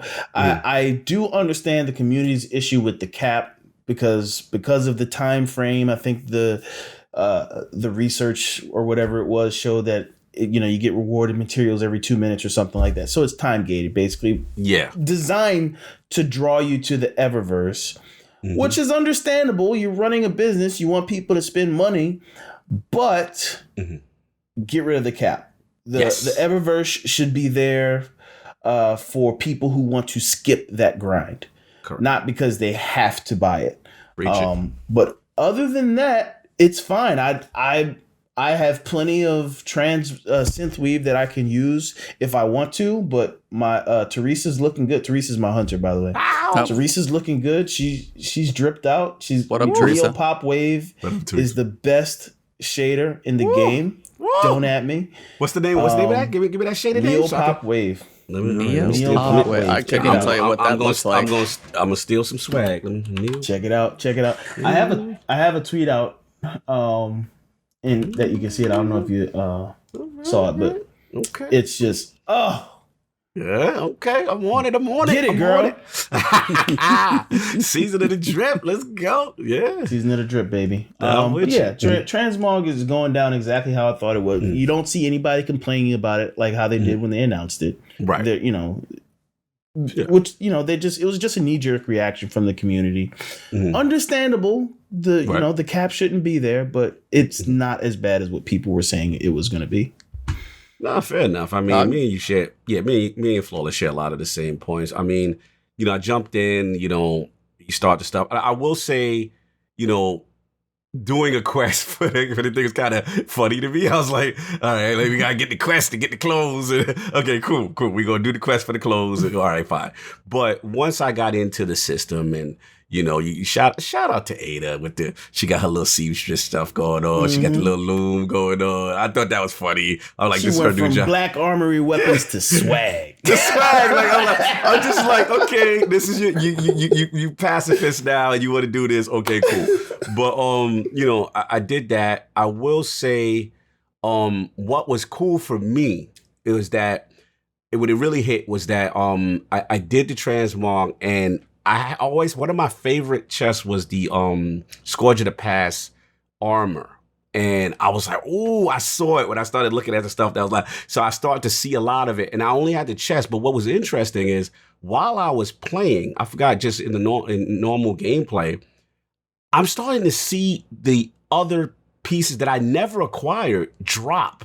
Like the headpiece, the leg piece to the raid stuff and things like that as options to then unlock later. So I thought that was cool. Also, shaders that I never got, I started to see through natural gameplay unlock. And I'm like, okay, cool. So yeah, I did like maybe, one little outfit. I didn't get too crazy, just change like the chest, change the boots, stuff like that. But the system is cool because you get that nice preview of seeing how things are going to be. And I mean, for the grind, I'll be honest, I'm probably going to be the dude that's going to run the test. I'm like, if I really want to look and I really don't want to wait and I really don't want to grind, I'm probably going to do that. And I know that's the way it's designed. But at the end of the day, it's one of those things, that I feel, big picture, that the boardroom did win out. It is a business, you know what I'm saying? And they probably said to themselves, like, look, you want to open up a publishing branch, you want to make 2 new IPs, you want to do all this, then this is what we gonna monetize, because they're on their own. And I don't think this is changing for the community that is still upset about it. I do agree the cap needs to be increased, but I don't see this. I feel the boardroom has put their foot down, and the development team is going to have to say, look, community, this is what it is. And maybe 6 months down the road or a year down the road, there may be some type of slight alterations, but they have made it their business, though. You're going to monetize this. And that's just how it is. It's cosmetic, so I'm not going to go too crazy, but I think that's where it is. But E, what's your... what's your feeling on this? You guys are a lot tamer than some of the people out there, so I'm going to have to be the other side of the coin just to have the discussion. Let's get it. If nothing else, somebody's got to say it on the podcast. So pitchforks and bonfires and everything else out there. For me, I haven't really touched it that much. I will say the system for your appearance of what you already have unlocked, I really like it. I actually really do, because apply to all. Why it's still like that alone worth it? Going through, looking through it. They're like, oh, well, it's too many pages. We don't want to overwhelm. They can never say that again, because one thing people have been saying, can I get like a favorites of shaders to like move some of those to the front so you're not scrolling through like 8 pages of a 48 grid? You're like, how many shaders I got? The other day. I did ask for a favorites. That's one thing I've seen for favorites. So there's a little constructive criticism, but overall, like, picking your appearance and seeing what everything's looks like and going through your ornaments, not too bad. The issue itself is after you get your 10, and that'll be the question for you guys when it finally comes around to it, is when you get your 10 first, and you're like, hey, if somebody who really likes toying around, be like, all right, I wanted the full, I got my raid sets, I got everything. I've been going through all these things, and I want to unlock like 4 or 5 sets, and maybe I got a couple different looks I like to bounce around between. Me, my guy looks homeless half the time anyway, because leveling up is mostly like, well, I'm not going to like change the look that often, mostly because I'm just leveling up. So like whatever's there until I finally settle in has been a thing. Like when Beyond Light, I at least looked like that was covered in ice. So I kind of stuck that look for a little while. So I had some moments, but half the time I look homeless when I'm leveling. That's not as much of an issue now. But the issue lies with, and Tassie's got an article, there's multiple people, is the time to get Synth Strand is literally time gated. People have tested that to get a Synth Strand, it takes 2 minutes of killing, 2 minutes of like combat basically, and then every 2 minutes you can get one to drop. So they tested like throwaway farming, and no matter what they did, it was about 2 minutes per. Yeah, that's messed up. And that's for one Synth Strand. And then you've got 150 Synth Strand for a single bounty, and then that bounty is going to take you a while to do as well. So to get the Synth Strand, it could take you 5 hours of just playing. And that's to get one bounty. Then the bounty could be like, go kill 40 champions and Nightfalls. That's not going to be a short process either, because how many champions you get in a normal Nightfall, depending on what you're running bounties is long. I ain't going to So that's for one piece. So when that early 10 runs out, then you guys finally get to that like phase where like, hey, we got some new sets coming. I got a couple things I want to work on. That Reverie Dawn did look pretty good. Let me go grind that out. I'll talk to you guys in like 2 weeks of playtime, knocking out your bounties and stuff like that. And then you take like the average person who's like, hey, I have been playing off and on over years. Here's some cool stuff, but I want to work on the other stuff.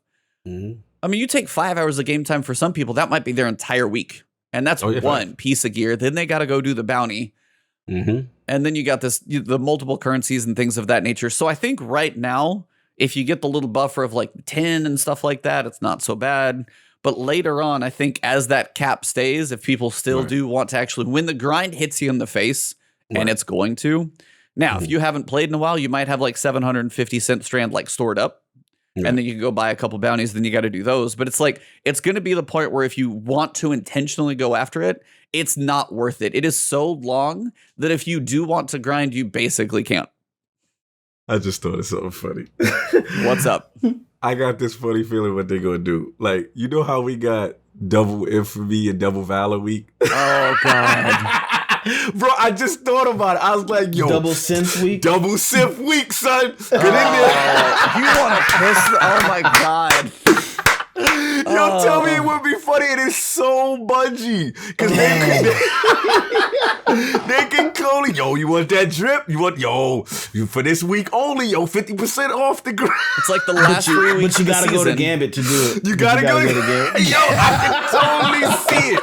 Yo, double synth week. Yo, I'm telling you, man. You gonna get Last 3 weeks of the grind. season, and you got to do it. No, you got to do it in Grandmasters. Oh man. Last 3 weeks of the season, when all the Grandmasters are unlocked, that is your double synthweave grind Son, right there. Get that 2 for 1. You get that drip, man. You get right.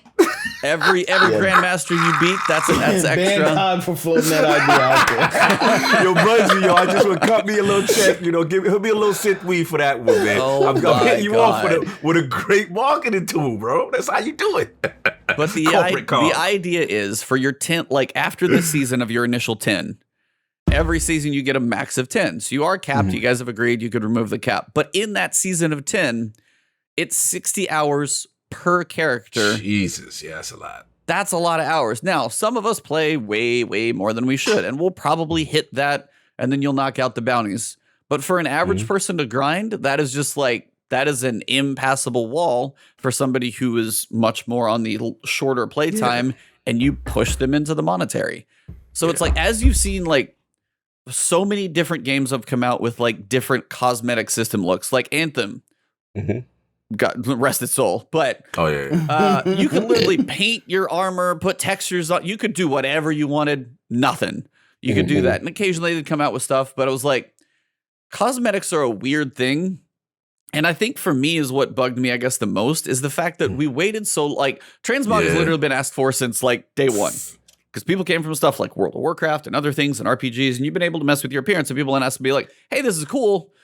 Can I mess with my appearance, though? And it's been asked and asked and asked and asked. And finally, when it comes out, it's like the convolute. It's like you also have 3 currencies. I'm like, why do I have to earn 3 currencies to take one back there, to do a bounty, to get another currency, to buy a synthwave? Like, let me just earn the synth, or just like buy the bounty with whatever you want, and then just straight go. It's like they have even extra steps that seem unnecessary. Somebody was like, there's only like 1 step in here. Can we make it just a little more convoluted so they really just got to go talk to Tess? Like, one step would be like, if you had to go do a long ass grind for whatever it is, like that'd be a time grind. But if it's like, there's 2 other things in here, now you got a bounty system and more. It's just the point where like they added so much on. It's just like somebody was joking and be like, how bad can we make this? And it's just when you get into that part of the system, you're like, it does seem a bit ludicrous to like 60-hour grind to buy these bounties, and those bounties, like I need 40 champions. Like, well, if I go do like, a hero nightfall that I can at least matchmake into, I get like 4. So I got to go run 10 more nightfalls. I don't know how long that's going to take after I do the other 50 precision kills with rocket launchers. I'm done. They put them. So it's just that weird system. Is like, for me personally, I'm not really going to mess with it that much. I've got a lot of ornaments that I've accumulated from seasons and other things. I'll work on making something work. There's enough shaders. That's fine. But for something that the people who do want to, dress up their characters, as dressney is literally a phrase that seems to have caught on. It's like the worst system that's probably been implemented for Transmog. Yeah, it's the out of all the games I've played, it's the out of most all the games, convoluted. it is probably the worst system for it. Or it's just gonna be buy it. But it's just like the system is in there is so ridiculously implemented. There has to have been like, somebody saying you got to do this. It's like, nope, it's still too short. Well, okay, what if I had this in there? We've only got 1 currency. We need at least 3. Bounties in there. You got to make sure they wanted their bounties. Give them their bounties. Like that's. I mean, that's a D-flawless skit right there. He's pretty much done right it. There. So. Yeah, that's literally it. But it's just that's it. It's you missed that one. No, I watched it. I watched it. That was like, fire. I'm like, I didn't fire. say it right, but I know you did one. So yeah, it's just that's kind of it. Is like, if you go through and they're like, so for 10 items this season, it's 180 hours if you want all 10 for your 3 characters. So many people do not have that much time to play season. You can engage with the story, the missions, stuff like that, and you're not going to scratch the surface of 180 hours at all. Yeah. So it's just very, very strange. And when this first 10 comes out, and if they don't touch it, like there's gonna be more be like people this grind sucks. Like that's gonna come up when those early free 10 come out, when they start hitting the wall, it's gonna start coming up. So it's one of those, like, I mean, Tassie was like, I didn't like it originally, and then now that it's out, it's worse than you even thought. And you're like, how do you make it worse? So yeah, I had to say it and had to address what the community is saying. I was like, because the time gating, they did the math on it. It's like, it's hours and hours and hours to get your 180 hours each season if you want to do your 10 pieces. And it's just like, okay, that's an interesting decision. Or like Tess is just going to be driving up in a Bentley next season because people gave up. Tess is lit. Tess is going to be lit. Yeah, I mean, again, we all agree, like I said, the implementation needs to be way better. The grind needs to be cut, and then you get a lot of less pushback. But my gut tells me the over-under on this actually changing, I just don't see it. And not that I justify it. I'm not justifying it. I'm just saying the way they're structured, and, no daddy Activision, you know what I'm saying? It's them. So they're gonna, I'm telling you, usually, being around corporations, stuff like that, when you get that silence from the community, and the forward-facing people on Bungie, and it's because there was that that's that out meeting. Of their hands. Yeah, they can't do anything about it. You not winning with the dude who's controlling the money and cutting the checks, and I think sadly that's just where it is. And the way they can justify it is say, look, this is cosmetic. You know what I mean? And that's what they. And again, I'm not community. Don't come. It's optional. Yeah, optional cosmetic. I'm not saying. I'm just telling you the thought process as to why when we're yelling on this issue, they're not, really as receptive. Yeah. So it's like I definitely wanted to talk about that one for sure. Another thing that did arise has been the sources of Pinnacles. Yes. What is considered a pinnacle? What's not dropping pinnacle? Obviously, we know VOG is coming up. Some things aren't working correctly. Like Presage should be dropping Pinnacles. It's not. I think Harbinger is still working. Some of the others are still there. But the big one, and I wanted to get your guys' thoughts because my take gets to come last just because I'm prompting the topic. Deepstone Crypt is no longer dropping Pinnacles. And that's working correctly per Bungie. Per Bungie, yeah. I was curious your guys' thoughts. Get them, Flo. No, I'm just they should change that. It's the current raid. We get VOG is coming back. You want people to play VOG. Let VOG be Pinnacle, or make it to where you can choose one or the other and let that be your Pinnacle. But if people want to run Deepstone Crypt, some people still don't have Eyes of Tomorrow. So now you're making them run the raid to try and get Eyes of Tomorrow. And if they need Pinnacles, they won't get it. They gotta do another raid, which is fine. I mean, I get you want people to play your game, but it's still the current raid. VOG is a refresh. So I think Deepstone Crypt should be Pinnacle. Yeah, couldn't have said it any better. I mean, I get it. I don't even get it. I'm talking about I get why they're doing it, right? Because in their eye, again, corporate. Let me put my corporate cog on so you understand when I'm in corporate cog. All right, to get you like your so you understand. It's not regular cog. It's corporate cog. Their mentality is, well, this is the new raid, right? And that's we've always done the new raid gets the Pinnacle and the old raid is whatever. The problem is where I agree, and I'm regular cog now, and I agree with E, is that this is revised content, right? So in this way, that part don't feel good that Deepstone doesn't offer that. And it's not even my argument. And me and you have always said, and that's fine. I'm curious to hear what you got to say. Saying at that too. It's good. Right. Yeah. My thing is also that we've always said, even outside of that, there should be that raid of the week playlist where there's a Pinnacle for doing a damn raid, because this is your high-end content. This is the creme de la creme. If people do their damn spacewalk and they've never done it, and people jump in there and see the beauty of this content, you're going to be blown away. You know what I'm saying? So the fact that they're not pushing enough people into this with that reward is, to me, a travesty in itself. You should get people in there. So, I was surprised. I was surprised when people were like, yo, it says Pinnacle, but I'm not getting it. And Yeah, like it feels weird. Like you're gonna get Eyes of Tomorrow, it's not a Pinnacle drop. You're gonna get all these cool weapons, and it's not a Pinnacle drop. And again, no disrespect to Vogue. Vogue is gonna be great, and I get why that's a Pinnacle, but it does feel weird that Deepstone has been demoted. You know what I'm saying? And you don't really get that from. But I'm curious to hear what you got to say, E, in reference to this whole thing with Vogue and the Pinnacle aspect, the non-Pinnacle aspect of Deepstone. Yeah, I mean, mine's not even related to Vogue. Mhm. Mine is related to Deepstone Crypt, and Beyond Light is a paid expansion. And Flawless, like, I agree, but it was like, you paid $40 for the expansion. Every single expansion previously, that raid has held over before for the Pinnacle. Only time that probably didn't happen was Destiny 1. And the only thing I can imagine is like Crota was the only way to go higher. Vogue wasn't going to get you to like 32. But at this point, we've paid. Now, the other side of that is your Exo mission. That one's still a +2 Pinnacle. Yeah, that's weird. Yeah. You still got your Master. That's weird. What is the Master? What is the Lieutenant Hunts or whatever they're called? I can't even remember. I know, Empire Hunts and all that. Empire Hunts, thank you. Yeah, Master Empire Hunt. That's still a Pinnacle. That is all content related to Beyond Light. That stuff's still Pinnacle. There's no reason if those two are Pinnacle, the Deepstone Crypt at all should not be. It's your raid. It's your paid expansion. You paid 40, 50, however much. Seasons are optional. And whether Vogue is free or not, Vogue is an optional thing to do. As you said, it's a reprised raid. This is the new fresh raid of this year. You paid this much money for it. And if you're going to if somebody like jumps in right now and they're like, oh, cool. Like, hey, I'm free. I jumped in this season. Well, Beyond Light's got Stasis and stuff. And this really cool raid. Well, I just bought it. Well, you can't get Pinnacles from that anymore. Why? They just, what? So, I mean, there are multiple issues with like, somebody could buy it more recently trying to go after Stasis. That's an issue because now this like awesome raid, as you said, that spacewalk is amazing. But you also take away the incentive as that Pinnacle grind is really the only thing this season. Right.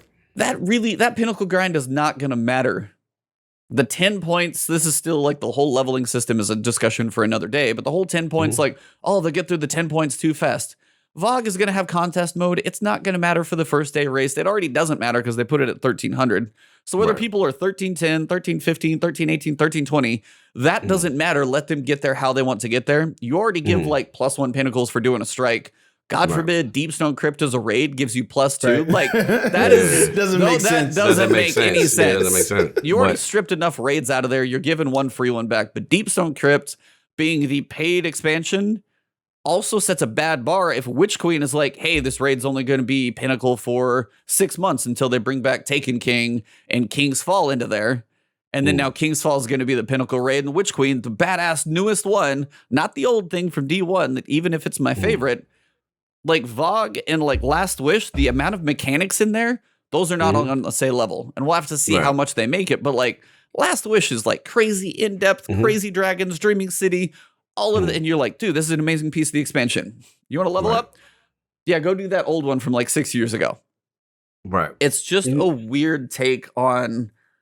And again, somebody in my chat was saying it too. It was like, when the Exo mission's a +2 still, and that thing takes me like 10 minutes a week to do. Yeah, Master crazy. Nightmare Hunter, like all the other Beyond Light content still there hidden. Like, you know, the seas, all that stuff still there. So it's like, no, this was honestly just a bad take. Personally, I don't like it. No, I get you. I think what we call it is forced engagement, where they're pushing you towards Vogue, right?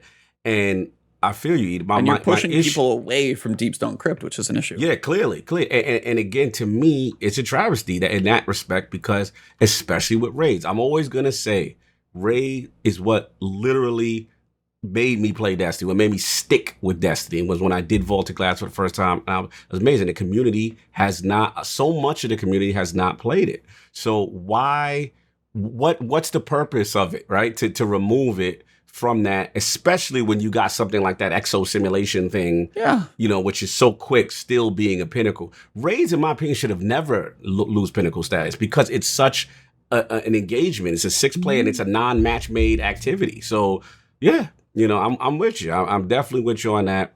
I don't know why they don't want to value the raid that way. It doesn't make sense to me. So And even if you just want to limit the amount of pinnacle drops you can get from raids in general. So just like keep all the raids.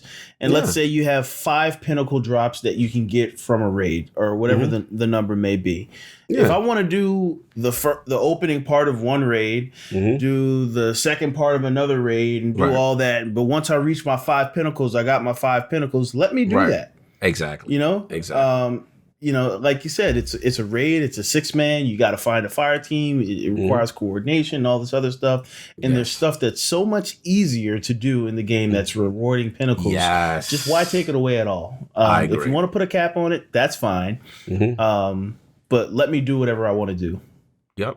Completely agree. Question E, did you say they didn't take the spoils out, right? Is the spoils gone? I've heard those are gone too. Oh, no. Oh no! Oh no, baby! Oh no, baby! Oh no, baby! Oh no, baby! No! No, I there's somewhere, and if chat can correct or something, I'll see if I can look in my Discord. But yeah, there's a list of what got ripped out, and I think that was in there too, if I remember correctly. I'd have to look and see. Hopefully, that's a glitch, right? You want forced That's engagement? Gotta be a glitch. That's gotta be a glitch. You want forced engagement? Spoils are no longer in deep kiosk stone. is still there, right? No, baby. What are you doing? What are you doing? What is you doing, baby? Oh no! Like, are baby. spoils in like Last Wish at all? Or are they just going to be like, you can only get spoils from VOG? Like, I don't understand quite what's happening. So that would be a major oof. Ooh, no. Because at the end of the day, for the people who missed out on prior raid stuff that you could only get through spoils, you got to only go through one specific raid to get that? I don't know. All I know is I heard they were taken out of Deepstone Crypt. So no spoils and no pinnacles. Like, why go on the spacewalk? It sounds cool, but you're wasting your time almost. There's cool weapons there. Don't get me wrong. Gotta be a mistake. There's no way that's intentional. I'm gonna believe better of Bungie. I gotta hope. I'm with you. Like, that seems. But I was like, they literally came out and said, like, when it comes to the patch, where's the list of crap that pissed me off? Known issues. Presage activity is not rewarding pinnacles as intended. Okay. That one is supposed to be. Deepstone Crypt no longer awards pinnacles, but lists that it does. That's literally saying it right there. Like, it no longer awards pinnacles. Very deliberate decision. Now, it doesn't say anything about spoils. I haven't seen any bug about that specifically mentioned. But somebody in chat, the real Duran, is saying that they're not. I've seen it somewhere else too in a couple places about it. So it's a weird decision. I don't understand. Some of it could be a glitch, but the choice to take away the pinnacles is, as you said, not necessary. I don't care where you get your 5 pinnacles from raid sources. You count them out. You take checkpoints. I don't care. But like, I'm looking at the forums. If you go play Last Wish and you do it for real, you should get pinnacles in there too. Like, if you beat. All right. So it looks like, just for clarity, I'm looking at the Bungie forums and people are asking, hey, spoils from, Deepstone, and people are, the vibe I'm getting is that they've been lessened, that they do exist, but somebody said 2 weeks in a row. Or it might be like 12 from the final boss instead of like they said full run got him 20, full run today got him. So maybe it's an issue where, more, I'm looking at, but these dates are old on this. So I don't know. No, maybe this may not be current. We need to know currently if anyone's run Deepstone, what's going on. Shout out to Back from Dead. That's my clanmate. That's my guy. He said, now I have no reason to carry clanmate. Exactly, because one of the cool things about the spoil system is even if you did the raid, you got the pinnacle. If you ran it again just for the sense of being a Sherpa, which Back from Dead is one of the greatest Sherpas in Iron Law podcast clan. Salute to my brother. But you always felt like you got something out of it, right? You're like, okay, I got raid spoils out of this. I could work on stuff. Yeah, that's got to be. I hope that's a glitch. That cannot be. Yikes! We got to look into that, y'all. That would be a major snafu if that is intentionally done. Yeah. So yeah, we start out the season not too shabby. Get some Fallen stuff. Overhead's kind of cool, kind of gambity, but we got new weapons that are cool. Stasis aspects start breaking PvP. We got boots that just dropped that made Titans like now like the Stasis counterpart of crazy fire 2 taps, and then you got transmog fires and deep. It's a weird like tale of two coins as usual with Bungie, and Destiny is I hate the phrase of, 2 steps forward and 2 steps back, or however you want to, like 2 steps forward, 1 step back. It's like we got some like the narrative stuff. Like, man, I can't wait to see where the story goes. Seeing the expunge mission coming up, like each week we're gonna see it. I don't even know how many varieties or what's gonna be told in there. I'm excited to see that stuff. That's like 8 weeks of stuff. Not really caring too much when it comes to Solstice. That is just the summer event. It's going to be what it is. We kind of know what to expect. I don't expect any major changes before Witch Queen because just like the other seasonal activities, whether they got cut or whether they make it or not, we'll just have to see. But I don't expect anything there. So the story is cool. So what's again going to tide us over? We'll have to see how the world of Stasis and Trials and stuff. There's a new Trials SMG, I think.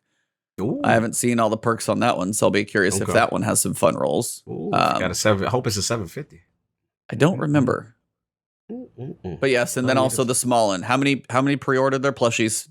I was tempted. I saw it too late. It's probably going now if I try to get it. Well, I mean, no, you can't pre-order. I think I just got on the email list, but yeah. Oh, okay. They are going to sell. They better make as many as possibly can. Those are going to sell out. Like those are whatever Smallin plushies, hatchlings are in there. They are 100% going to be sold out. I will tell you this in his bag right now. No doubt. But for you guys, after about 3.5 days or so, what do you guys think? Do you have high hopes for the season? You think you got a feel for it now? Where are you guys at so far? Yeah, Flawless. I do.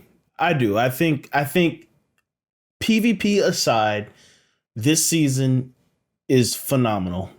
From loot to lore to the activity. Looks like they have a nice roadmap ahead of us. This season for me is, a 4 out of 5, with the one part being the PvP and the unnecessary kind of tone deaf buffs to Stasis. But, so I'm excited. I can't wait to see where it goes. I want to see the story. I want to check out all the new overrides, all the new weapons. They're going to have some secrets there. Vault of Glass is going to be fun. I think it's a good season so far. What's up? Yeah, man. We in the honeymoon phase, baby. We in the honeymoon, we chilling. It's new content. I always love when a new season start. See what's going on. 6-man activity. I'm a fan of. I'm ready to see what Vogue does. Obviously, we had some snafus. Just like Flawless said. We got to see how this is going. My main thing is narrative. Keep on driving it home. Keep on.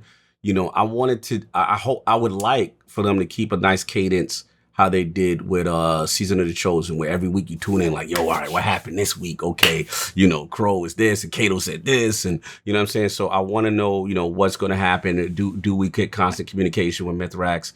What's going on with Ikora, the whole bit, and I like Lakshmi's involvement, and to see where else it goes with this voice acting and what else they want to do with this lore. So that's what I'm in for. You know what I'm saying? I know where you at, E, as far as, after a while, how many more of these overrides been going on. I know.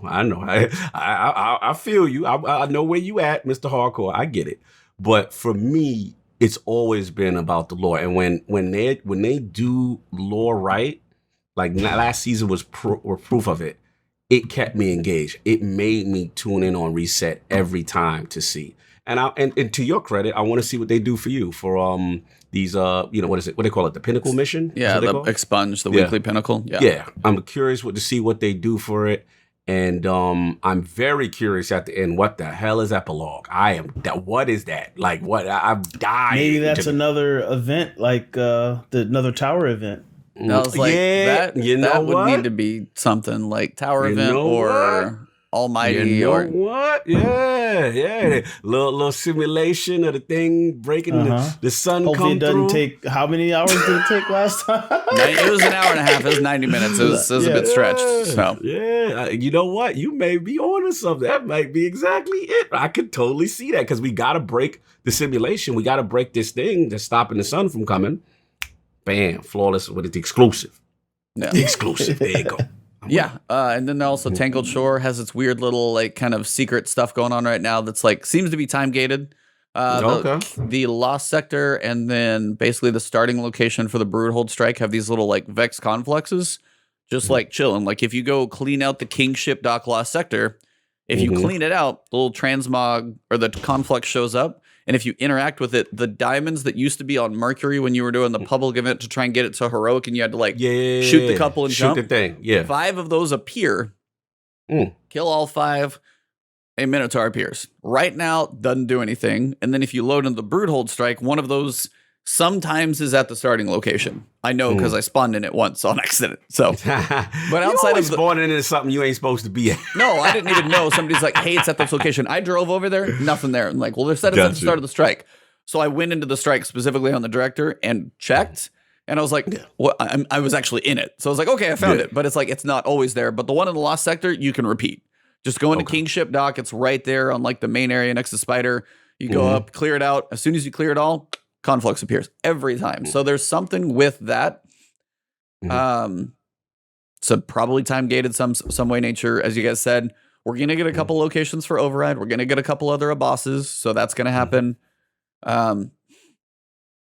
This whole year, the narrative has been fantastic. The narrative, the story, understanding Stasis and the Exos and Clovis and Elsie, and then Kaido last season, and now Mithrax and the Fallen this season. I'm loving what they're doing with the story, the narrative, and things like that.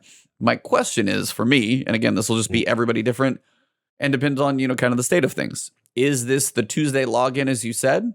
Experience the story, see what's up with the new weekly Pinnacle mission, or is there much more after that? And again, between variety and other things to have a healthy relationship with the game, week 5 or 6, when you're just waiting on the weekly Pinnacle reset to see what's up with the new mission, that may be most of what you do, and then knock out your challenges for the week. And it may be one day or two, but it may not be like every day. So we'll see. Right. Yeah, there's some parts that I really enjoy, and then I hear the community on the other side. So it's, I'm very curious. And Epilogue as well. Yeah, very, very intrigued by that one. Like, chat's telling me they've like looked into some stuff and they're just like, well, some stuff gets data mined. And my chat every so often is like, and I'm like, just don't tell me. So it's like some of the stuff that could be coming later apparently could be lots of fun. So it's like, there might be more that we don't know. There might be more that we don't know. So it's like, I'm always curious to see where it goes. I'll be there every Tuesday without a question as long as I'm in town. So overall, pretty pumped. Very curious. No doubt. Sadly, I'm going to be out of town for the Epilogue start, so hopefully that's not too dramatic, but we'll see. Yeah. Care to explain? Nope. Yeah, I don't even know that much because they want you to start snitching. No, I don't know that much in the first place intentionally. Give us the TE. I don't know much intentionally, so let's go. Hook up that Stadia. Yeah, I got to get that. I got to get that developer access on that Stadia login. It's like Ebontis _ dev access password 123. Let's go. Okay, cool. No doubt.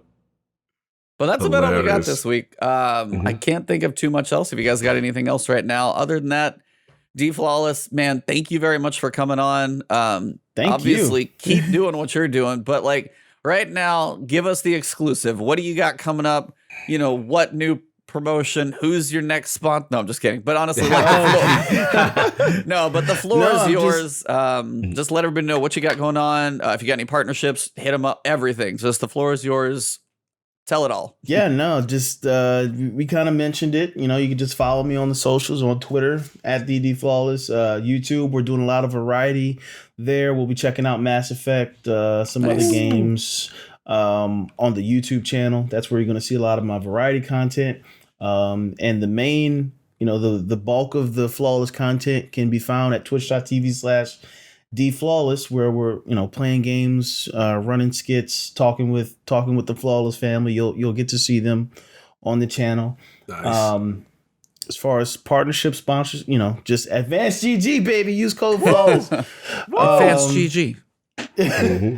But that's about it. Of course, I'm always working on stuff, but can't really talk about everything. But my biggest thing that I like to say, and it's really the truth, if I'm quiet, it's because I'm working on something. So just if you don't see me or hear from me, Flawless is cooking something up. But that's about it. Just follow me on those socials, and I hope to see you in chat. Follow him on Twitter, and at least you'll see his TikToks that way. But yeah, go follow this man TikToks. You'll get the hilarious takes of the Bungie community. Yeah. The Flawless on TikTok. Yep. Woo! Yeah, shout out to Flawless, man. I mean, you've been killing it. And one thing I like I said, just what you bring to the community, like just, I look forward to your takes on what some of the spiciest topics in the meta, some of the spiciest topics when the community's polarized, but you always have a way to not only have your finger on what's going on, but to do it in a funny way. And shout out to you. I've been howling. I sent people your skits on. I was like, you got to see this dude. This is hilarious. And just to see your ascension and your blessings, brother. Keep up the great work. You got a fantastic lane. I love what you're doing. And I'm glad you was able to come on, man. I was really looking forward to this one. I was like, he made it happen. Because the community's like, y'all got to get these flawless. I was like, we trying. But I said, I know E on it. So, shout out to you for that, man. Thank you. Yeah. I just wanted to kind of go to that. Just one of the, because people aren't always smiles, no matter what people portray on the internet, it's impossible to be positive and happy all the time. People are going through real problems. So if I can bring smiles and laughter to people just through my little 1 minute or less videos, we understand the issues. It's a video game at the end of the day. We understand the issues. I try to show both sides of each argument whenever I do these videos. But I want people to feel heard, and I want people to smile. Want to bring some laughter, because you never know what that can do for somebody. Somebody could just be struggling to hold it together, and being able to put a smile on their face briefly, it could potentially save a life. Yes. I've had people tell me that I've been able to help them through really tough situations. So as long as I'm able to do that, the videos and the content will keep on coming, because it's what I love to do. Bro, keep it up. It's fantastic. And what I like too is I like that Bungie's gotten behind you too, because then they also show me they're not afraid to laugh at themselves at some of the things that you do, because you never, what I like about you never put anybody in a disrespectful position. You're just having fun with it. Even I think there was one that I get it so well done, bro. Like you had the Jeopardy joint. It was like, fix it, Bungie, for 200. Nerf it or buff it. I was like, he's on one right now. You be in your bag, bro. Like, salute, for real. Like you're killing it. And like you said, you'd be surprised how many times, someone's going through a rough day or whatever, but just that erupt in that laughter and that joy you bring with your content and your character game is on fire. Oh, yeah. You know what I'm saying? Man of multiple personalities, and every one of them's just like, all right, what are you going to do today? And mama walks in and you're like, oh, man. Oh. No, it's absolutely amazing. Yeah, no. It's like we were trying to get you on for a little while, had a little, always got to get the scheduling worked out. So I'm glad we got you in. Couldn't it be at a perfect time? Because definitely to catch you as the rocket ship flies by, because man, you were going nowhere but up. Soon we're going to have to have our people talk to his people at the rate he going. Yeah. Can we grapple on and just get dragged way behind you somewhere? Just the ascent to the top is. I just got my head down, man. I don't know about no rocket ship. I'm just putting in the work, baby. That's the where key. We fall, that's where we fall. That's the best part, is you just been doing what you're doing, and then it's happening for somebody who couldn't deserve it more. So working your tail off, you're able to go full time now. I wanted to congratulate you on that. Dope. Yeah, the full time flip over, and then just the reception by the community, and everybody's just like, you're just a piece of it. It's fantastic to see, basically a TikTok comedian, just as Cognito said it right. It's never a mean take, but it is just the perfect level of poking the bear just enough to be like, you haven't pissed them off, but be like you're basically making fun with them and at them at the same time, and you walk that line so perfect. It's the barbershop feel. I try to bring that barbershop, if especially if barbershops, families, and things like that. If I love you, I'm gonna make fun of you. That's how we do. Yeah, that's what I'm from. Yeah. I love Bungie. Destiny's my favorite game, so that love is breeds familiarity, and I'm able to be like, all right, Bungie, you tripping? So one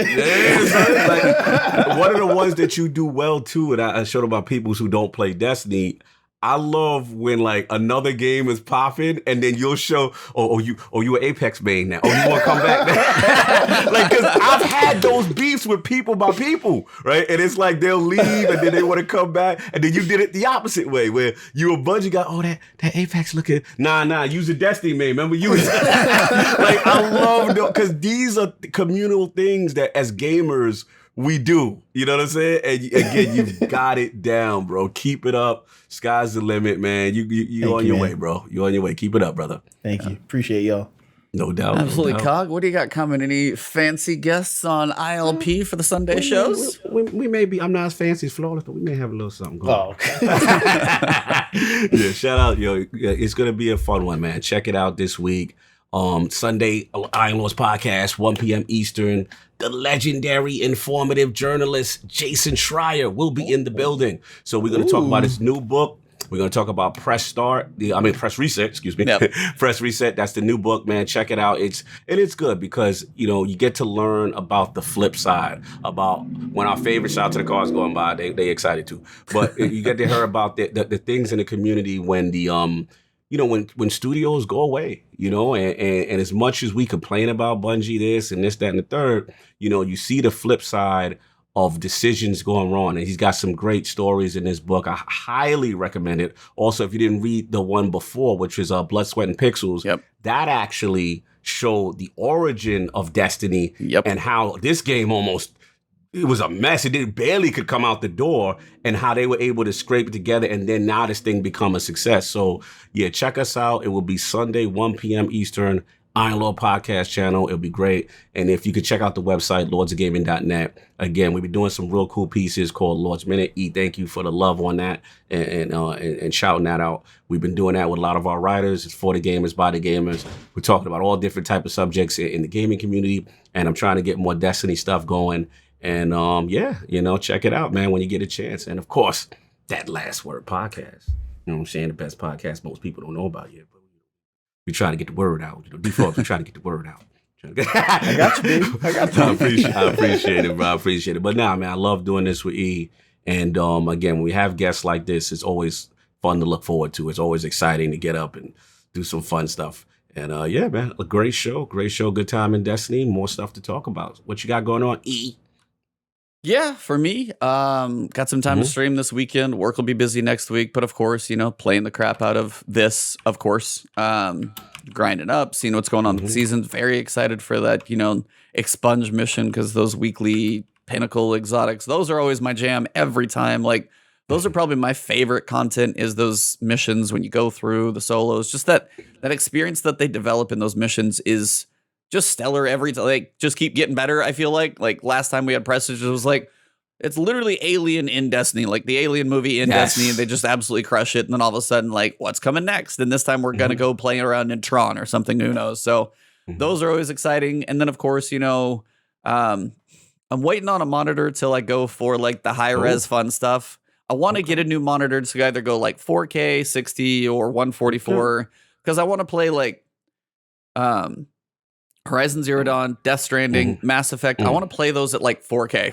Yeah. And GMD and I are working on those. I talk to him all the time. Like, GMD Geek's a huge like nerd with me. It's time, baby. It's time.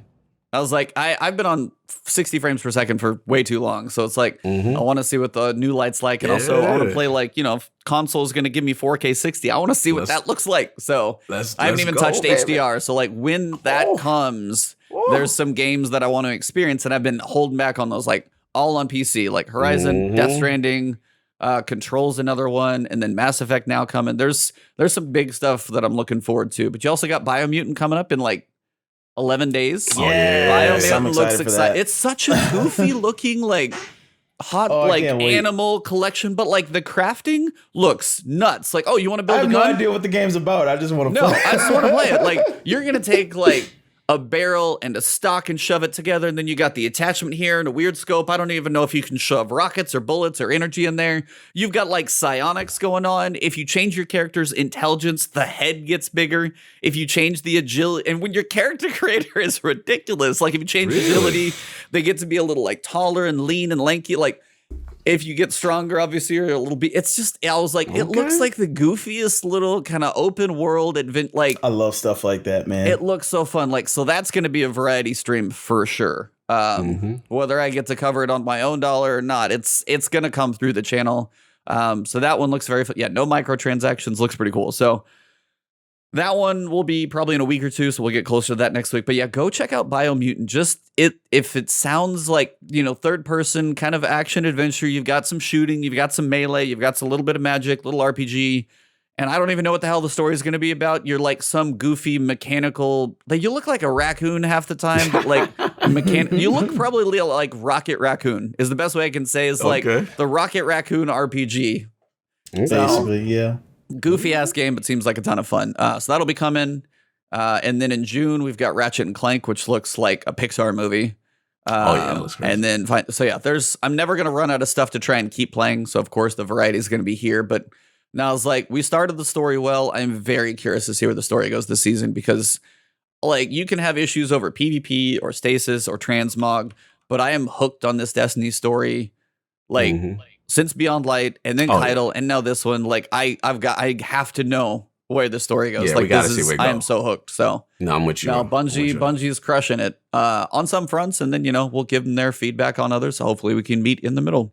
But man, same thing. I want to shout out Sir Flawless. Thank you. We appreciate it. Absolute blast chatting with you. Just as fun watching you as having you in here. The hot takes had to be had. Keep doing what you're doing. It is amazing.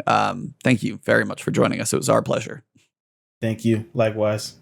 But that's pretty much what we got for this episode, guys. I will probably be streaming something later. So go find ILP on Sunday. I know D Flawless will be out there. He's full-time. He's putting the work in.